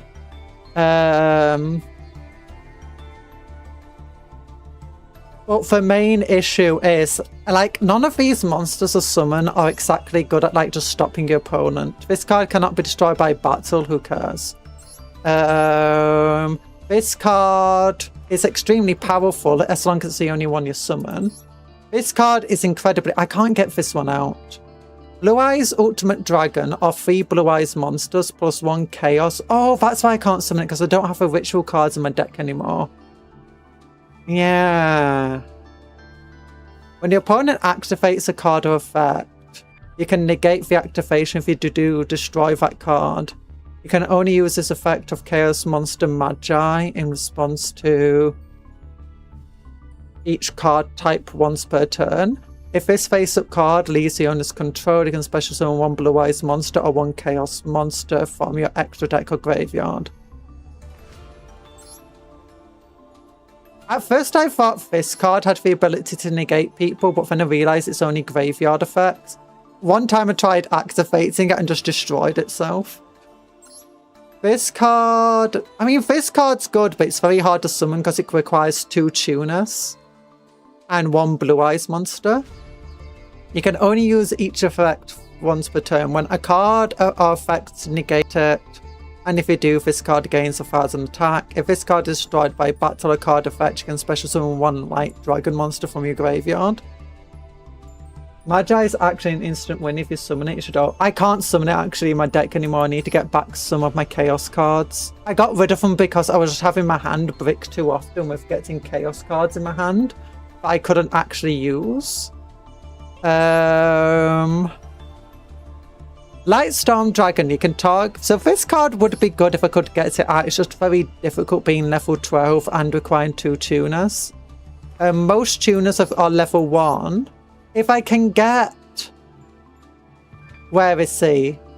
If I can get Kaiser Seahorse, one of these level 1 tuners, and a Blue Eyes out, I can summon it.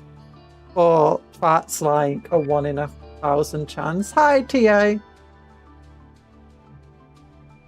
Oh wait, you're already here.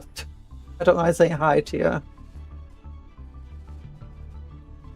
Yeah, Magi's pretty... This card can be good. There's multiple... I only realised I'd forgotten that I can only use its effects of, you know, attacking multiple times in the opponent's... If it's the only card on the field, and I've just screwed myself over multiple times by forgetting that.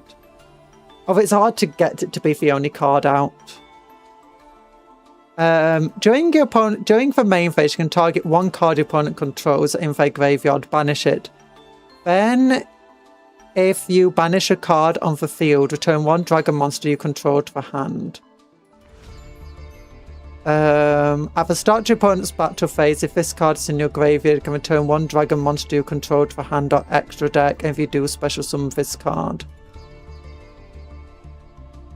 She's not bad if I can get her out, mostly just because she can special summon herself.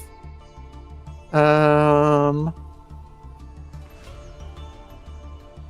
also banishing an opponent's card. I can just like return a link monster to my hand or something. Or something like Kaiser Seahorse. Or Keeper Dragon Magic.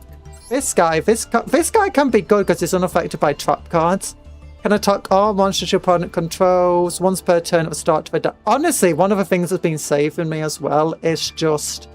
I had a person who was absolutely dominating. I had one card in my hand.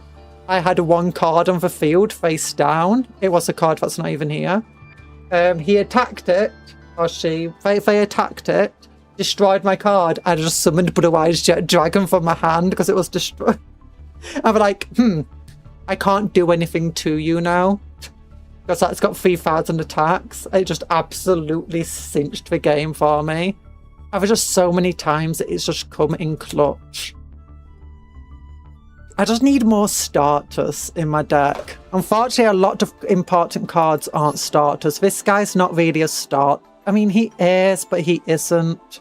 He gets Blue Eyes into your graveyard, which is useful, but that by itself needs other cards to work with. Fuse Blackluster Soldier and Blue Eyes Ultimate Dragon to summon Dragon Master Magia. Yeah.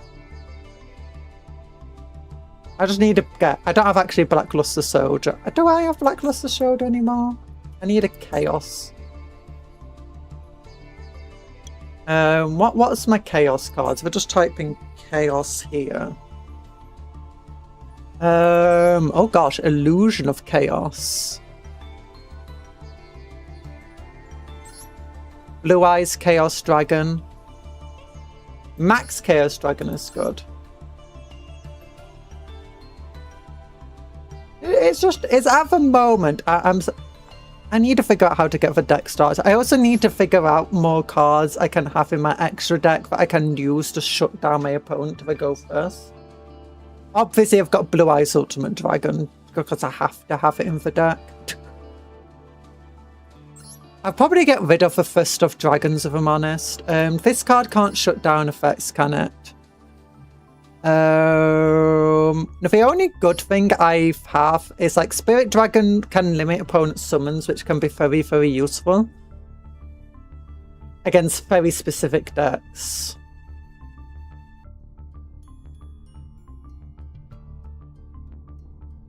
Alright, now I want to play Yu-Gi-Oh! Again, same. The scene is great to include in Shen.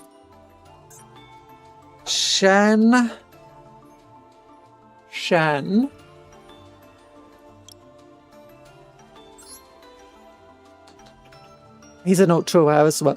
Psychic. Some of my cards do stop me from actually summoning anything that's not a dragon from my extra deck, unfortunately. Some of my best cards, actually. Is it this one? Yeah, like, Roar of Blue Eyes White Dragon, just straight up summon a Blue Eyes from the deck or graveyard or banishment. In defense mode, but that in itself is useful. You cannot special summon for that extra deck except dragon monsters. You can banish this card from your graveyard to fusion summon, but you can only use one effect per turn. This card is both a life savior and a destroyer, because the opponent knows that if they just let this card go and they can destroy it later, it just gets rid of all my monsters.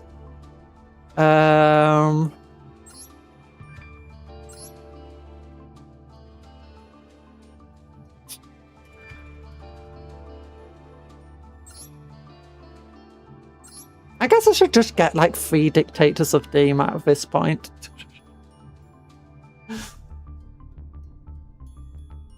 Yeah, I should probably not have this in my deck. I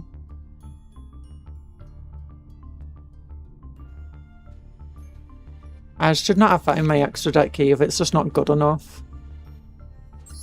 Blue Eyes Trimbus Dragon is absolutely amazing. It's great to summon Trimbus Dragon and then use something like Ultimate Fusion to bring out another fusion summon. Like Tyrant Burst.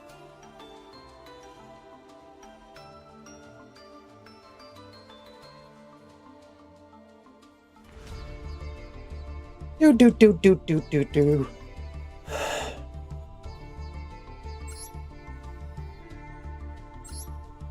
A lot of cards are very good, but they're the kind of cards as well that if you get them all in your hand, you can brick yourself.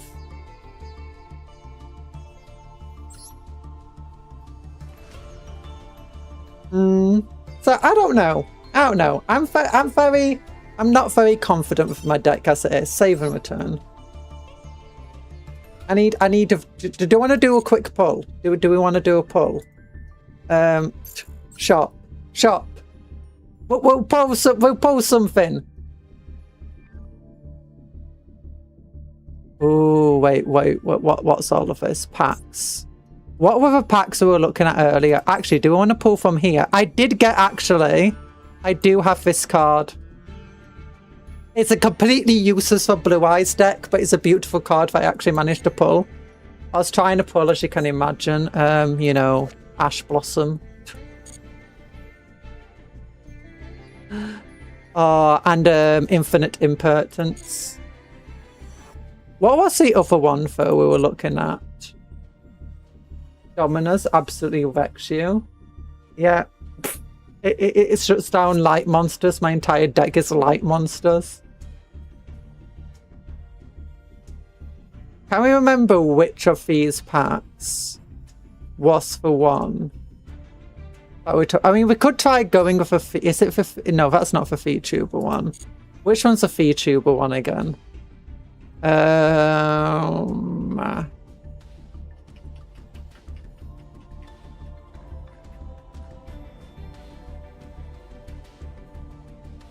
Oh, I want to... I want Black Rose Dragon so badly.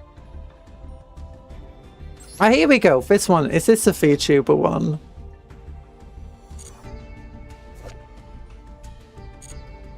We could pull from here. Should check Chaotic Dragon Tail, by the way. It makes spellcasters plus dragon decks good. Deck. First thing, you should save 1800 gems and get a bundle for max of... What's a bundle?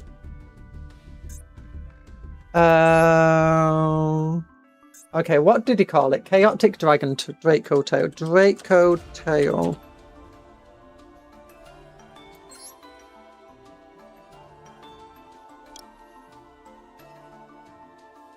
Draco Tail Flame, Pan, Draco Tail Faimia, Lucius, Mula, Rahu, K2.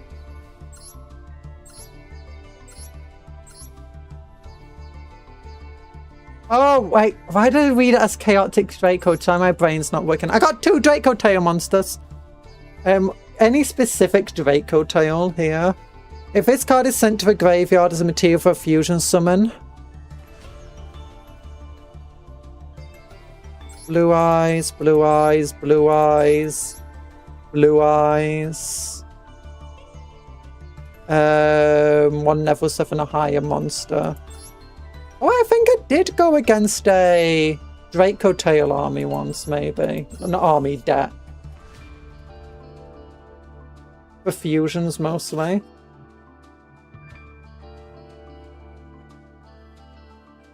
Okay, let's look at the fusions. 1 Draco Tail monster plus 1 monster in your hand. 1 Draco Tail monster plus 1 monster in your hand. 1 Draco Tail monster plus 1 monster in your hand. So I'd then need a Draco Tail monster.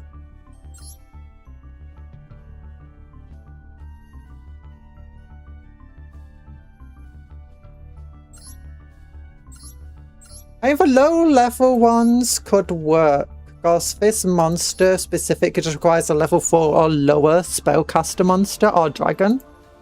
So, like this card here, Lucius. If this card is normal or special, somebody can add 1 Draco Tail monster. If this card is sent to a graveyard as material, you can set 1 Draco Tail spell or trap card. And I can use it to link summon.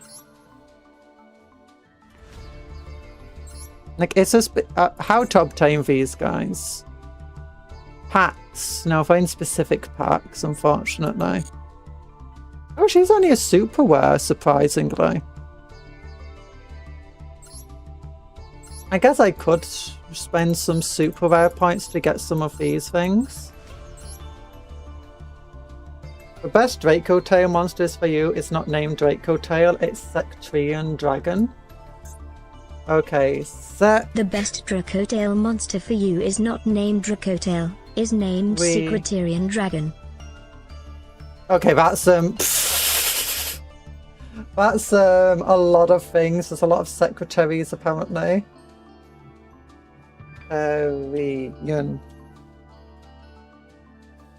Okay, 1 dragon monster, 1 spell. Oh, that's good. That is good. Oh, it's an ultra rare, so how to obtain? Starmancy. This card loses 100 attack for each of your banished cards. Well, if you control this fusion summoned card, your opponent cannot activate if it affects a special summoned dragon or spellcaster monsters they control. You can target 1 dragon or spellcaster monster in your graveyard, special summon it, and if you do, place the other on the bottom of the deck. You can only use...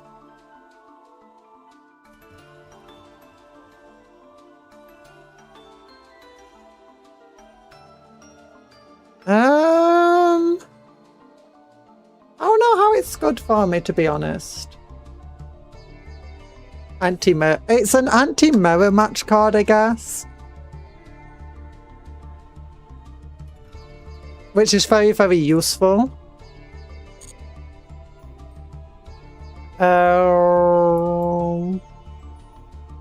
You know what I should do? I should go on card list. Filter. Just by fusion and synchro specifically monsters. That are dragon.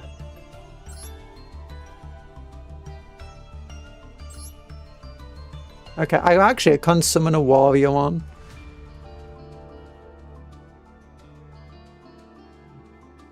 Yeah, it's useless.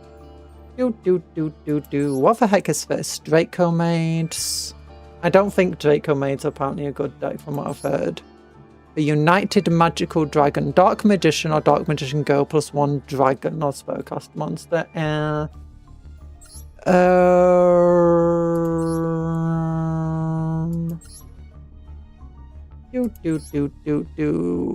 Nope. Yeah, I'll just go through every single card, you know. Oh, Crystal Beast. I love Rainbow Over Dragon. Oh, so top 3 decks are Dragon Spellcaster decks. I don't see that many Dragon Spellcaster decks, to be honest. Light and Darkness Dragon. Oh. Useless for me. Yeah, unfortunately, you can imagine there's a lot of dragon cards. If I went through all of them trying to find a useful one, it would be very difficult. No, if I was going synchro, I'd have to say specifically level 9 or higher. So level 9, 10, 11, 12, 13. Wait, you can get level 13. Stardust Dragon, Malefic, Majestic. Darn it, they all require specific tuners. 1 Dark Tuner plus 2. Oh no, 2. Dark Tuners. No! Another boss monster your deck can summon is Shen. Yeah, Shen. What was Shen Shen again? I forgot.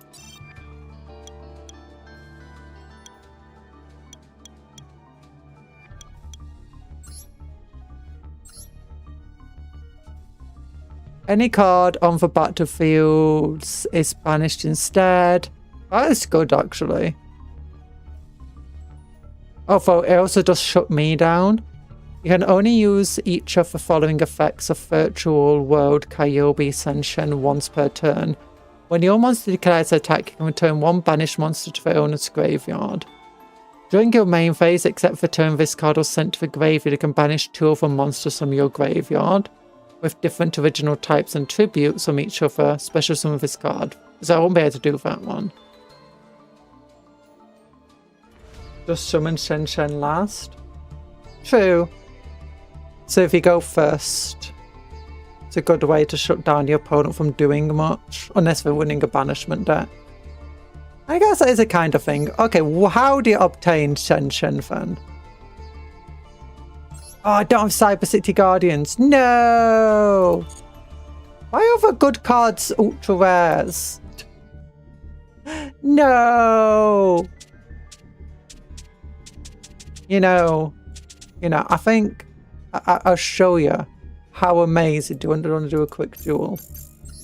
See how amazing my deck is? Actually, no, I'm going to spend like 10 minutes waiting for someone else to do their turn. Why are the good cards ultra rare? Society Conjuror. Society.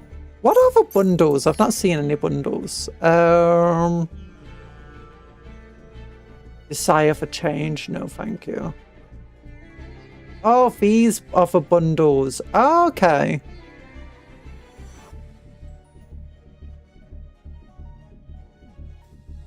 Draco Tail. Ooh, Draco Tail. I guess I could save 300 more and get the Draco Tail Anniversary Bundle.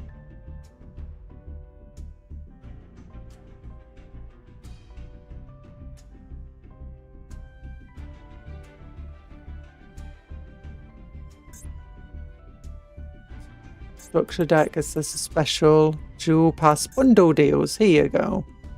Ghost Bell Bundle. Ghost Ogre Bundle. Infinite Temperance. Ash Blossom Bundle. Do I have to buy the Ash Blossom Bundle? Conjurer, what's your budget for entertainment? Like Yu-Gi-Oh and everything. Generally don't spend money when I can't at the moment. Solemn Judgment. Oh. Effect failure. Yay. Wait.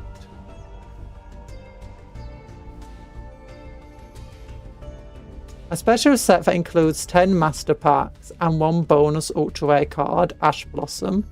So this is basically just paying 750 coin for a bunch of randos and Ash Blossom.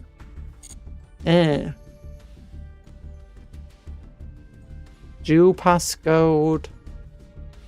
So here's our other bundles. Fair Hire. Oh, Fair Hire's still going. That's nice. I like Shadow. Shadow's fun.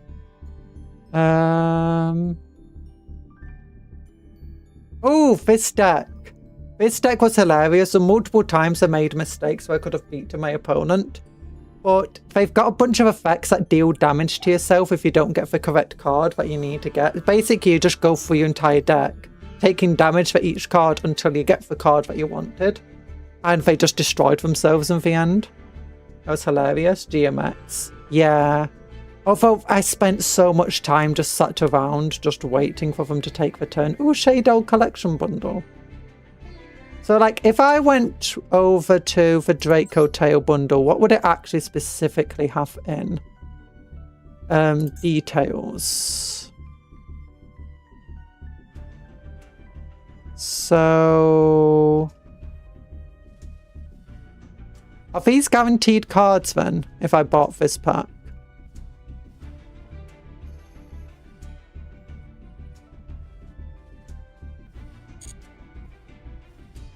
Includes 10 Fallen Dragon subcards, secret packs, 1 ultra rare guaranteed, and exclusive accessories fee. Oh no, so it only just gives you accessories and 10 other packs. I mean, at that point, would it just be better to buy 10 packs? Like, I guess accessories are okay.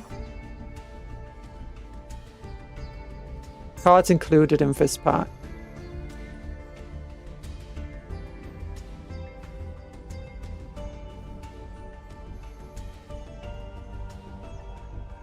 The guaranteed ultra rare is important, but don't you get that with 1,000 if you like...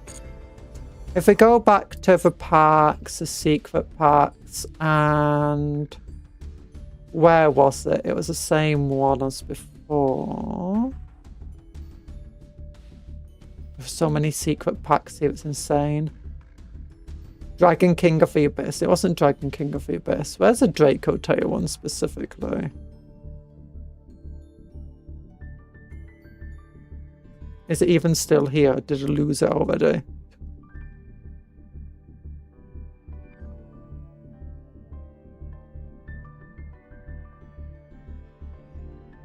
Was it Dragon Tail of the Abyss? It might have been. It might have been the Abyss one. Oh, here it is. Fallen Dragon Supremacy. Yeah. Oh, no. If that's at least one super rare guaranteed. Okay.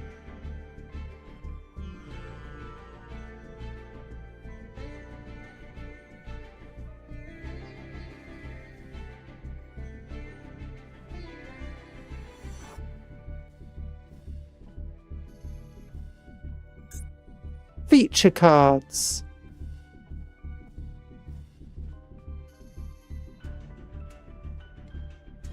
There's not a lot of cards in here I'd actually want though from this pack specifically. Already got many of them.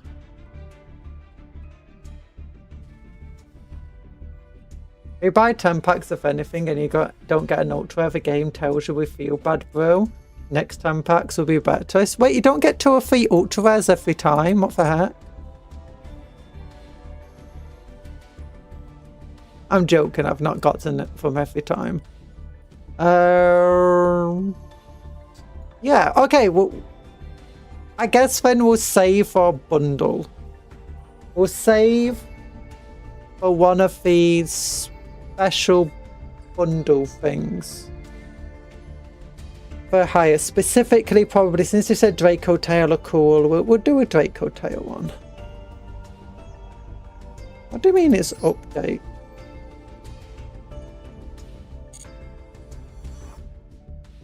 It's like the card itself updated. Unfortunately, I only have 12.55. I mean, if I do another game, I might be able to get 300 more. Checkmate for 100 million download bundle. Check the mate for the 100 million download bundle BTW. It's a very special boy. Shop.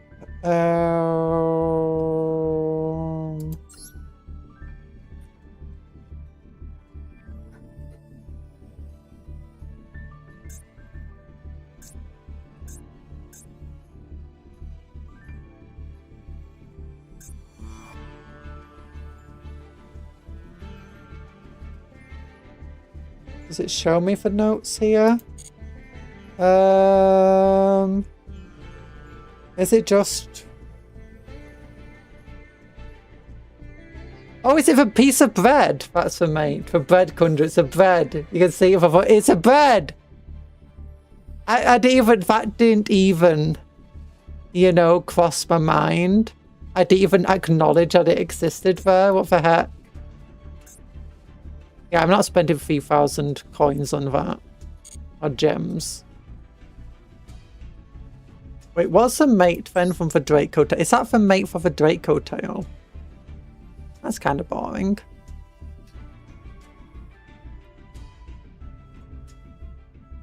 Okay, featured cards in this pack. So you got the Sectarian Dragon, the Draco Tail, this thing. This thing. Ooh.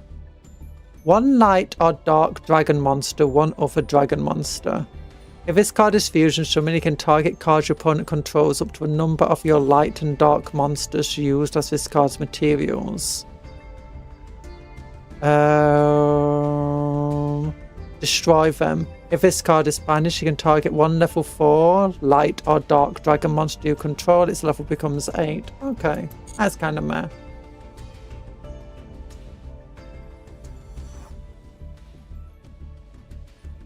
Cross sheep. I've seen this one be used a lot. If this monster is special summoned to a zone, this card points to, you can apply the following effects. Ritual, fusion, special summon 1 level 4 from your graveyard, synchro, XYZ. Yeah, I guess that's good from. Useless for me. Draco Tail comes with no mate. Oh, Draco Tail is mateless. What the heck? What the heck? You got no mate. Transfigured heroes. For hire. Massive Call of Eternity. I can't believe a pumpkin got retrained. What the heck? A pumpkin. Is it even any good? When you control Call of a Haunted, your opponent cannot target zombie monsters you control with monster effects. Call of a Haunted, my goodness. Love Call of a Haunted.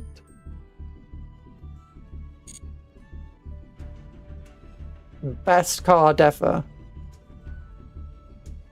Pumpkin is kind of okay. No, Pumpkin is amazing. What are you on about? Come on. The first penguin. Oh, those are just icons, aren't they? Okay. Yeah, okay. We'll save. With the, ooh, this looks cool. I want this card. Illusion cards. Oh, we've seen them. Illusion. I also forgot Cybus was a thing. I was like, oh yeah, Cybus is a thing now. Radiant Stone Dragon. Oh, primates. I've heard the primate ones are very good for me. You know, for drill beams. We could do this.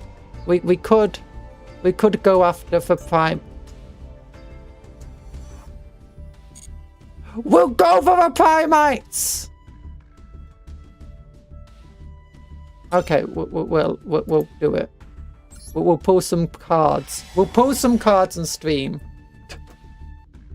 Drill beam is an absurd card. I doubt we'll get much here. But you never know. Stream a look. Stream a look. Not a single primate card. A Jama! No, we got a Jama! Not a Jama! No! Why? And 2 Cosmo Brains? Oh, Jama Black. Let's ooh. Let's ooh. Okay, come on. It's a golden pack. Oh, ultra rare maybe? Labyrinth, Primate, Lordy Load.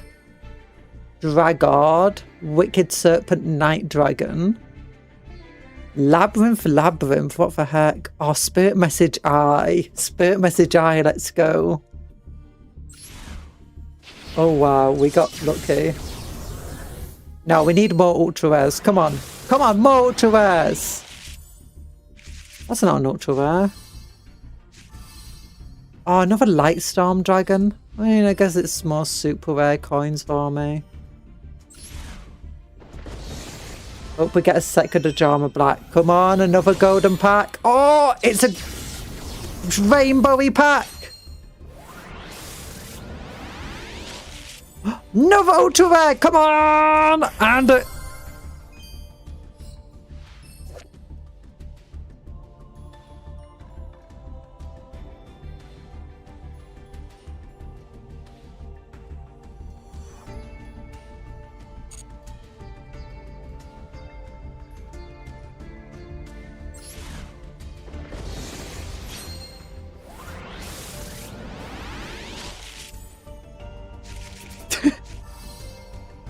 Dragon Shrine! Yeah, it's not like I got that already. Actually, I don't know if I do. Oh, Mashed Hero Koga!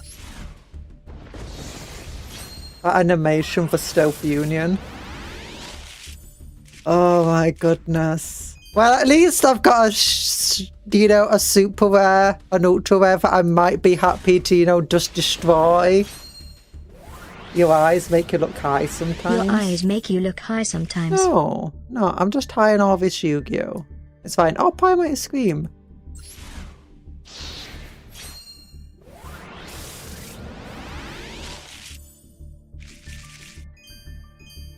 Twilight Rose Knight. That's not bad for my Rose deck. I'm trying to build Worm Base. Come on, let's spend all of our money. XY said Soul, Ancient Rules. Ajama Black was like, I know. As soon as I saw Ajama Black, I was like, no. No. Oh, Draco Leaf. Another Dragon Shrine. Alien Warrior. I got so many of those Arc Fiends right now. If this card is in your hand, you can send one level 7 or higher normal monster from your hand to or deck to the graveyard if it do special. That's not bad for my deck, actually. If you can banish this card from your graveyard, you can banish this card from your graveyard and target one normal monster in your graveyard. Special summon it in defense. Actually, that's pretty good.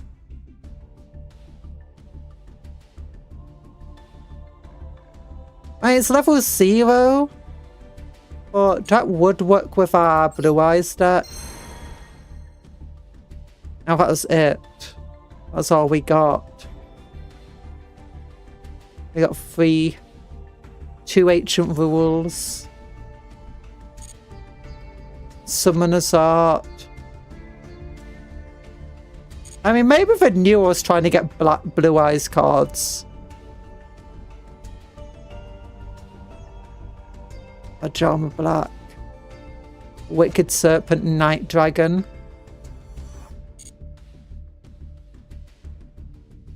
Did you know there was a card that could summon itself from the deck by if I can't even remember what it was called. I think they did update it so it can't summon itself from the deck anymore.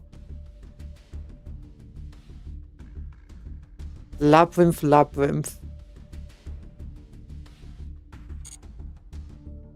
Stealth Unius. Can I kind of select it right now and just be like, to the road tripper with you, loady load? I guess that's good.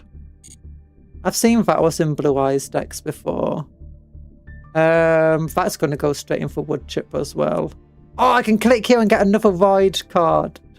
We're trapping the wicked. Oh. Labyrinths. Okay. Okay, where's the wood chipper? Where's the wood chipper?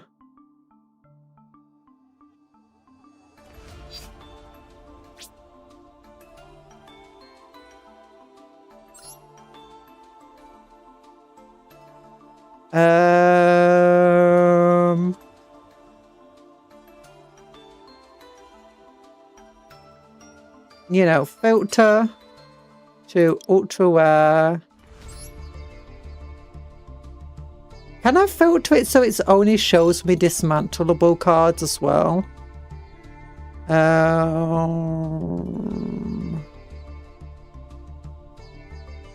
No, it doesn't show me.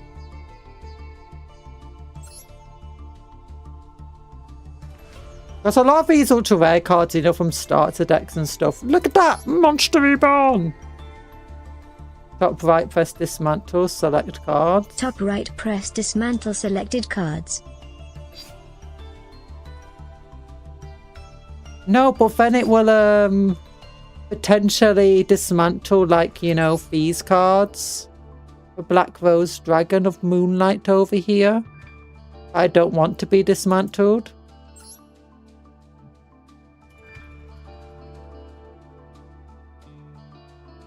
Oh. Okay.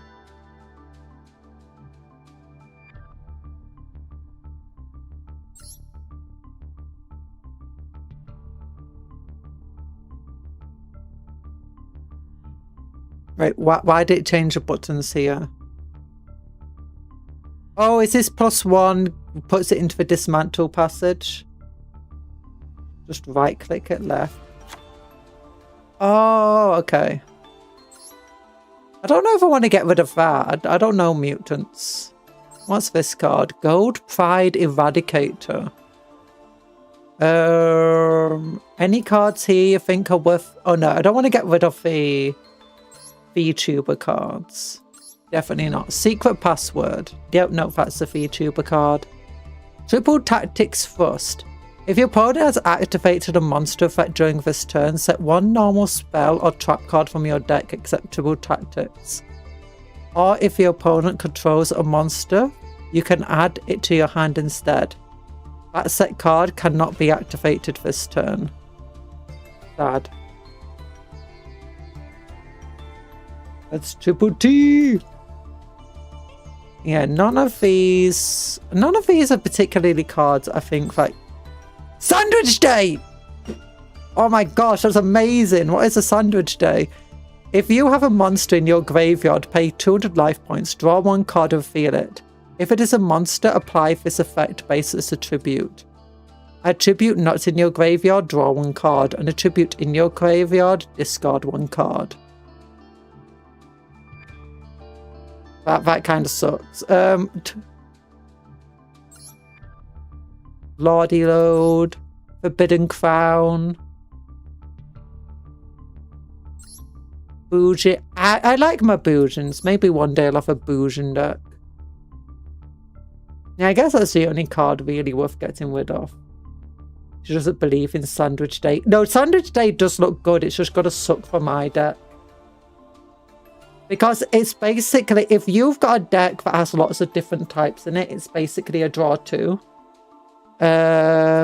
Which is amazing. I mean, as far as my deck goes, it could work because, I mean, I don't mind having my cards thrown into the graveyard.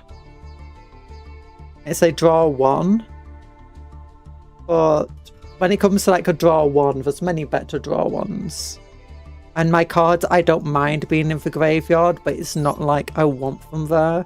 Yeah, I guess this is the only one to dismantle then. Fun fact, Sandwich Day is the only card that uses the word sandwich. Really? Oh, 4 more ultra rare points, I will be able to just buy myself an ultra rare.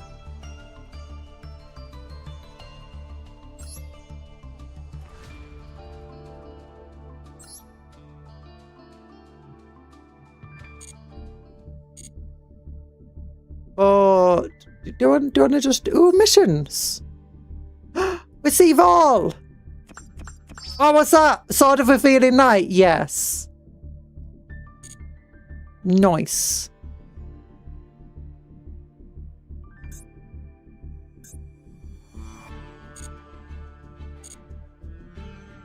Oh yeah, I've got 320 to buy more gems. We can buy gems! Oh no. We don't want to buy gems. We don't want to buy gems. Why did I turn this into a Yu-Gi-Oh stream, by the way?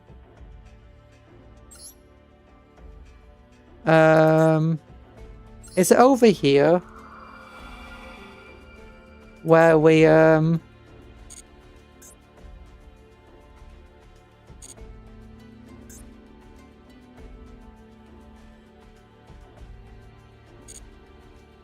yeah, I wish for like more good decks and stuff for them to, you know, to test your decks against. Like, I think this is the best deck you can test your deck again. I had a deck like this, by the way. I absolutely loved it. It was terrible, but, you know. Oh, you can choose. I'll go second. What's the worst that can happen?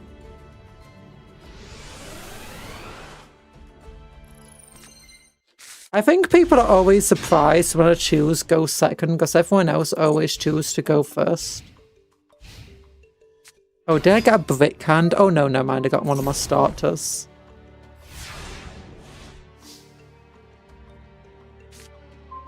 Grundy's gonna unleash a full metal blue eyes on the coughing baby. It's true. I can't even see half of my cards right now.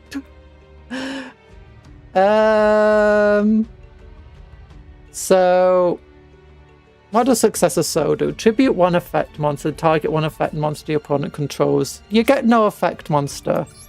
I guess just summon this. Activate an effect. Normally I'd go after Maiden of White to get set up with. But you know, instead we'll go after this guy to bring out True Light.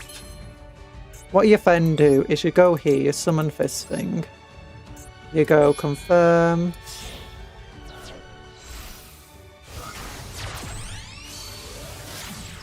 You then click select. Add Mausoleum of White to your hand, yes. You then get to play this dude. Actually, if that's got like Mirror Force or something though.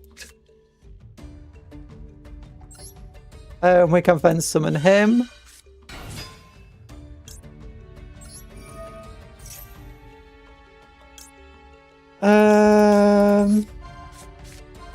I favor better decks to fight in solo mode. You're just in the early part of it. Really? Ooh, that's good. And then you summon him. Oh wait, and I can already special summon something else. Oh yeah, synchros. I forgot about the synchros. If this card is special summoned, you can target spells or traps on field up to a number of monsters in your graveyard. Destroy them, which I think is got to be very important here.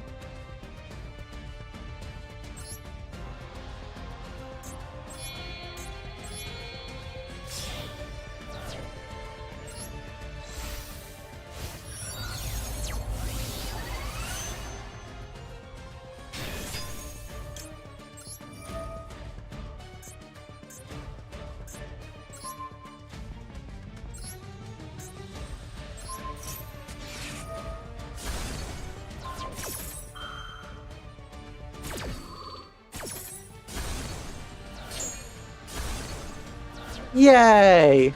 I destroyed my card, but that barely matters. Because... what do we do? See, I told you some tips. You can hold space to see some stats on the field.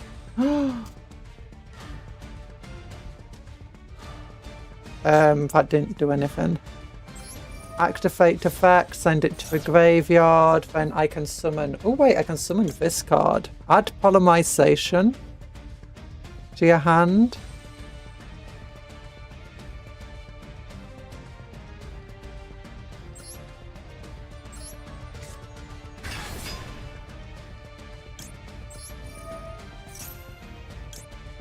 I got Polymerization!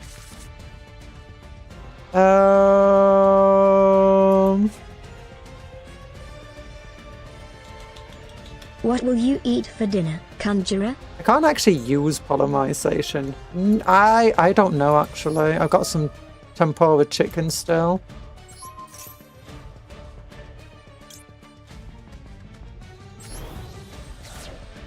Unfortunately, yeah, I did kind of get shut down by that a little bit. It's fine.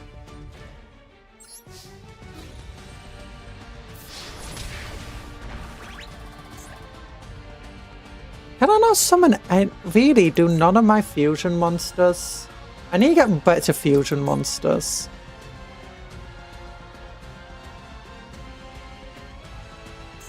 Yeah, that can be fusion summoned a little bit easier. One blue eye. Doesn't this count as blue eyes like dragon? Oh, it counts as a blue eyes card. We can banish this card from your graveyard.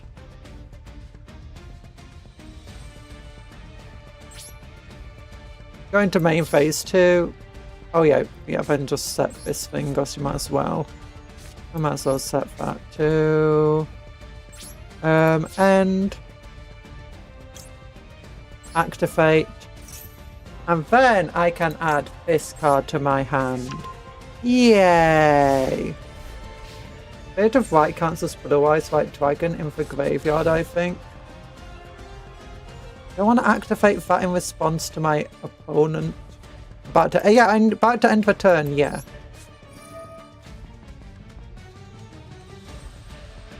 Yes.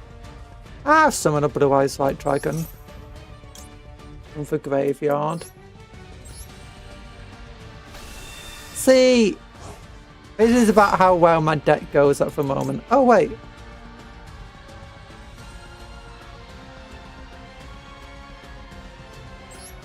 Oh, I forgot about he can do that. Yeah, I don't plan these things out, do I?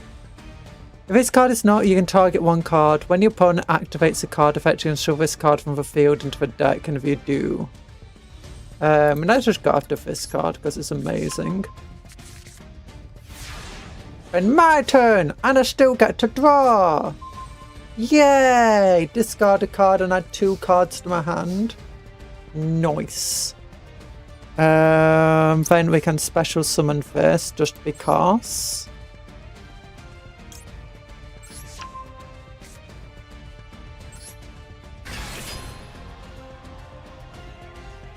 Wait, what does that affect? Once per turn, you can target one card your monster your opponent controls, destroy it.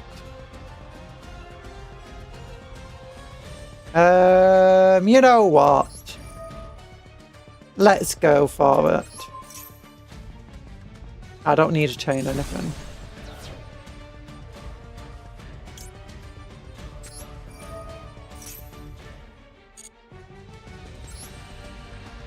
Whee! I can polymerization.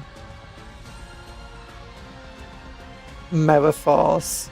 Do I have like any card I can summon? You can send one normal monster from your hand or deck to the graveyard. Yeah, it's not going to be helpful.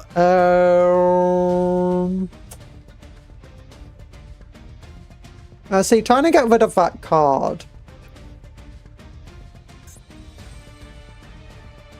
By the way, it was a shift button. Shift. Shift. Control. Tab. No, none of them are doing anything. Okay, what can... Oh, I can special summon that guy. I forgot about that. And then I can do Ultimate Fusion. Does your keyboard... My keyboard does work. Like if I selected this, I can use these two. And it's not going to be able to attack anyway, so, you know.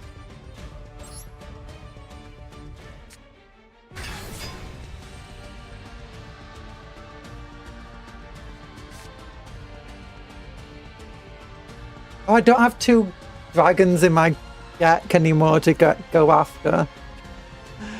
What we could do, though, is... if there's any card, like, just to get rid of my opponent's stuff. Discard 1 card, add 1 level 1 Light Tuner and 1 Spell and Trap card. And you can banish this card from your graveyard, then target 1 Blue Eyes White Dragon you control. Ultimate Fusion! I'm just gonna go after Ultimate... Actually, if I do this, I can just add... Does that mention Blue Eye? Yeah, it does. I can just do this.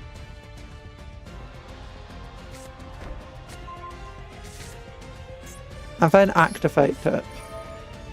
And then discard a card like this useless card right now. Actually, that would have been useful if I was playing a proper game. And then for Tuner, might as well add him.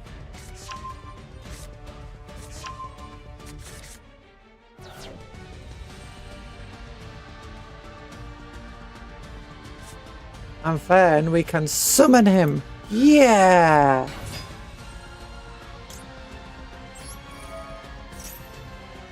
I don't want to do that yet. Bring out Blue Eyes. Oh wait, when this card is special summoned. Oh no, it's one monster card.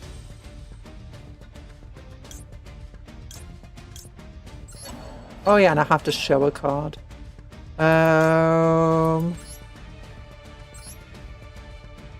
Do that. And this is why I get timed out, because I don't... What does this do in the end phase again? Oh yeah, it's useless now. Special summon. Oh, you only have one of them in the deck to destroy enemy cards. If this card is special summoned until the end of the turn, neither player can target dragon monsters you control with card effects.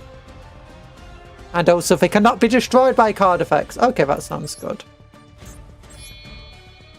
And it has to be a normal monster. Now I might as well. See? It's the icon on the bottom right. Oh, this thing. This one. Oh. And then I guess just activate this. And summon the greatest card of all time!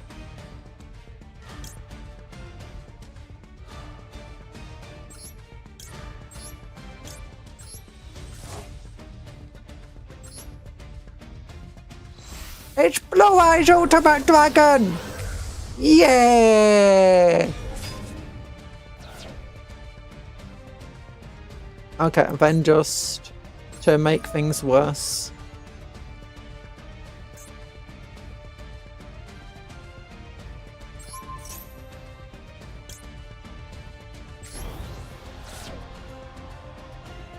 And then we can attack. Yeah!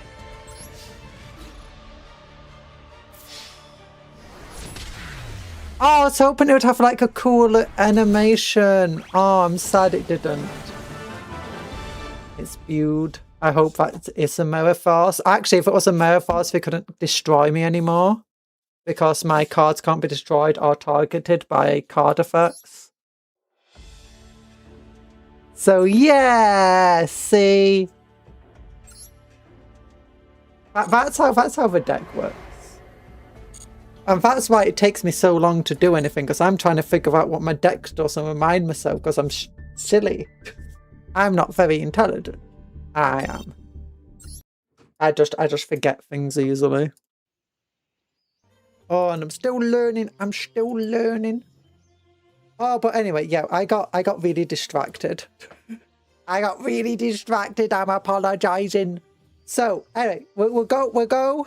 I've finished the stream. We built some exodites today. We built our own little dragons. Dragons! I'm gonna paint them like Blue Eyes White Dragon. Remind me, these guys are gonna be painted like Blue Eyes White Dragon. I'm gonna get like special metallic blue paints for them. Okay, bye everyone. Love you all. Thanks for coming to the stream. Hope you have a good rest of your day. Remember to work hard but play hard. Eat good food, sleep well, dream of cupcakes, but don't eat for cupcakes. Offense, not food. Take care and goodbye. Do. Smash. Yeah.